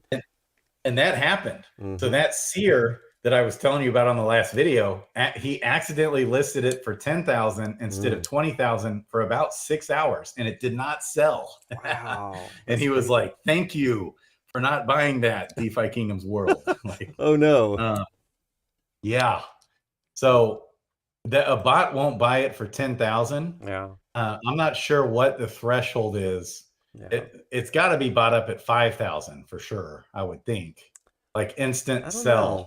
So maybe not, though. Maybe it's 4,000. But yeah, in that case, you're probably SOL. Yeah, that's the risk. But one thing that I like about waifu, one thing that's a little bit odd is that I think Carlos just so I should let me restate that. Yeah. It's not odd because Carlo is busy. Carlo is super busy. He works a 9-to-5 job. He's not always going to be at your beck and call. And, but I would think that Carlo would be more like, he's awesome about being active to new people signing up. Mm-hmm. So he'll help with you when you're first getting going. He's awesome. But he's not super involved in like I've asked him to be on the YouTube channel or other, I think other people have as well. Mm-hmm. And I think he's just so busy. So he's kind of like this mysterious guy out there in Singapore, you know. And but I feel like this bot is very safe because all you do is you download the bot, and at that point on, he can never access the bot. Right. So the only real risk is that if he put a bug in the NFT key bot, you know, on OpenSea. Yeah. If he put a bug in that, and somehow the bug could somehow like offload your heroes or something. Well, which I don't even know if that's possible. So I feel like this is really probably even your safest option too. Yeah. So I'm not sure if you know a lot about computers or programming and all that kind of stuff. I've been a computer programmer for a long time, and definitely have some ideas of what could happen here. And one of the things is he could just release a piece of code that whenever we copy paste our keys into, you know, when you paste your key, he could send that to himself across the network behind the scenes. And then he could, or it, not, I shouldn't say he, we shouldn't talk about him specifically because I don't think this is going on and I wouldn't want to put him into bad light. But a person could develop an application like this that they could send themselves the keys behind the scenes, not tell anybody that that's going on. And then they could keep a database or a spreadsheet of everyone's keys for everything that got ever entered in there. And then just sit on that and wait until they, everyone trusts them. And then, of course, that person has access to, you know, thousands and thousands of heroes and maybe hundreds of Gen0s. And then possibly something could either happen slowly or maybe something could happen more quickly. If a person wanted to do something, or again, I would think that maybe the way that a person would do that is they would claim that something was hacked, and then they would have to quickly try to get those things sold on the market before anyone really knew what happened. And then they might end up being able to sell some for some amount of crystal and then just escaping the whole market, right? Right. So that's like the only risk I think we have with Carlo. Whereas I'm not totally sure about how Helper works. I think it's similar to DFK maybe. And like Fan the Man basically said the only real risk is that if he was held at gunpoint, Thanopolis with DFK, and someone like forced him to somehow give up the keys. Yeah. So that I think adds like another potential level of risk maybe. Even though I still think all of them are pretty low risk and all of them are legit solid. Yeah, I have that feeling also. But for DFK Helper, from the little bit that I know about this, and again, we might find out more tonight, but from the little bit I know, we don't have anything running on our own machines, but instead we put these heroes into a wallet that we give them our keys for. Now, whether they directly have access to looking at our keys or not, I don't know, but we definitely send them our keys and they run the wallet on their own servers. So they manage, or they control the heroes at that point, and we just manage them through a Google spreadsheet when we tell the heroes, like we tell them, I want these guys to go mining gold or these guys to go foraging. We set whatever we do, what we want, but it's actually in a wallet that's controlled and run by their team. Okay. Yeah. That is a potential another level of risk because, but I'm sure they'll cover that heavily. I'm sure they will.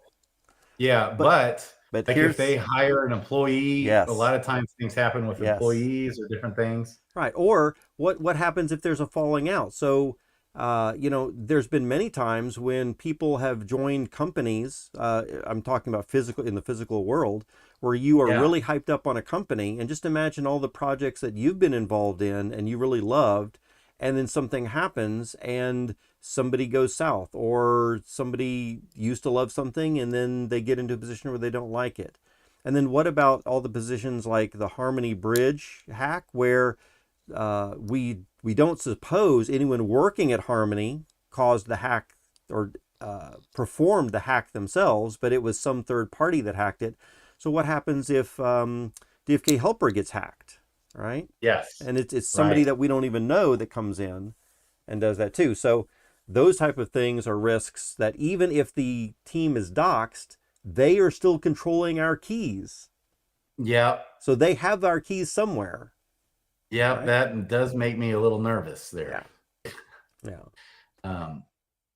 But yeah, I'm sure they'll cover that heavily. So on the video, and I'll be, because that's everyone's number one red flag with ever doing any botting is that kind of thing. Yeah. So I'm sure that was my first question to Diffkey, and so that's what we talked about most of the video. Yeah. So hey, I noticed right here, congratulations to the very bottom. Did I win video, something? It says Crypto Grady. That's you, yes. Congratulations indeed. You are. Nice. So which one did I win? Do I have to do anything? You don't. Well, maybe except you might have to DM somebody within a certain amount of time here.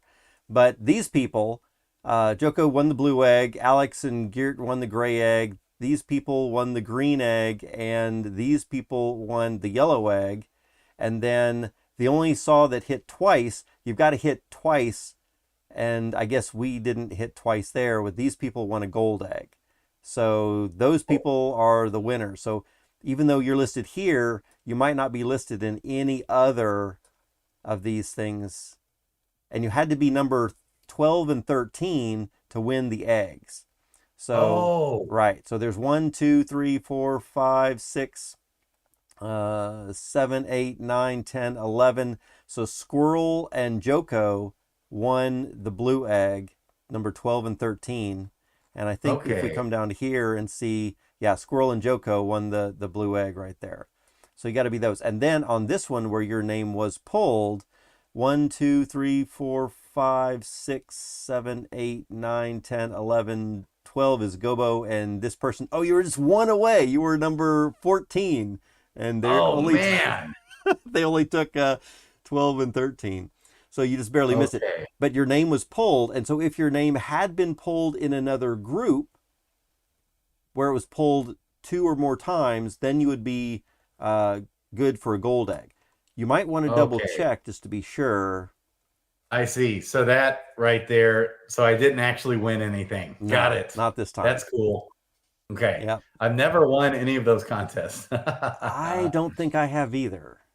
Yeah, there's a lot. In fact, if we scroll up a little bit, 1,100 people, right, doing these contests. That shows you, though, how small the DFK community is right now, the active community. 1,100 people, right? Wow. So wait until we open up Asia or some other things, or wait until the bull market comes and we've got 10,000 or 100,000 people even. I know. And that's not even a million. Can you imagine? Yeah. That's when we'll get back up towards the all-time highs of things. I think so. Yeah. Yes, that's exciting. Okay, I'll jump off. Love you, man. All right, man. Good to chat with you again. Okay, yeah. All right. So the last thing for today, looks like we are going to wrap things up here really quickly right now. But I guess the very last thing for today is just look to see if any of us, and I didn't notice any names that I recognized, So Squirrel, Joko, congratulations. Alex Chan and Geert, congratulations. And to these other people too. But I don't recognize any of those names from our groups or any of other people that I know. And if I want to look closer in here and see if anybody that I know even got pulled once or twice, I don't see anybody there. Cloud 7 sounds familiar, but I just don't know. Let's see. Wayu, I think I've heard of that name before.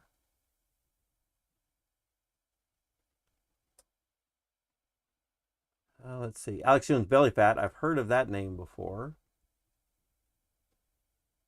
Let's see here.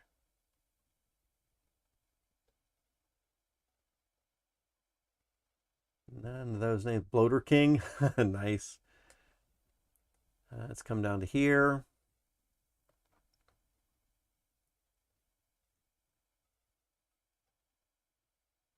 Let's see. Still not recognizing anybody's name.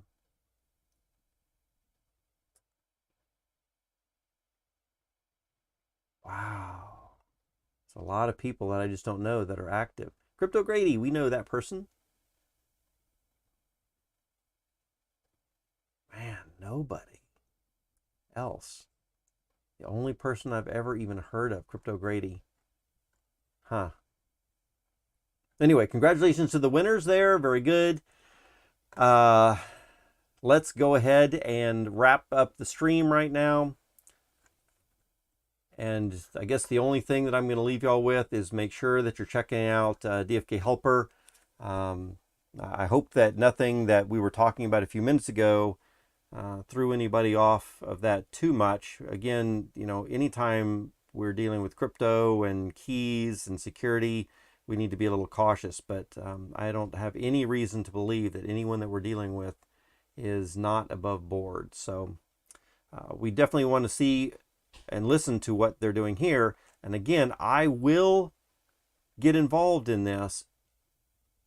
And if I can find a reason, or if I can see a way that it would be worth $35, not including the auto level up and not including the auto questing. If there's other features besides those that could bring in an additional $35, then I would probably do something with this, right? So we'll have to see what those things are. And I do think that there are some very good possibilities of things like the auto buying and selling at certain prices, sell high, buy low for certain items, or the auto selling of heroes in between questing time, put them up for sale in between the time when they're questing. And if they're not sold, then when they're ready to quest again, bring them back. And those type of things might be just enough to do it. We'll have to see. Anyway, I'll see y'all here for this video. Otherwise, I'll see y'all tomorrow on the Twitch stream and then on the YouTube stream. And until then,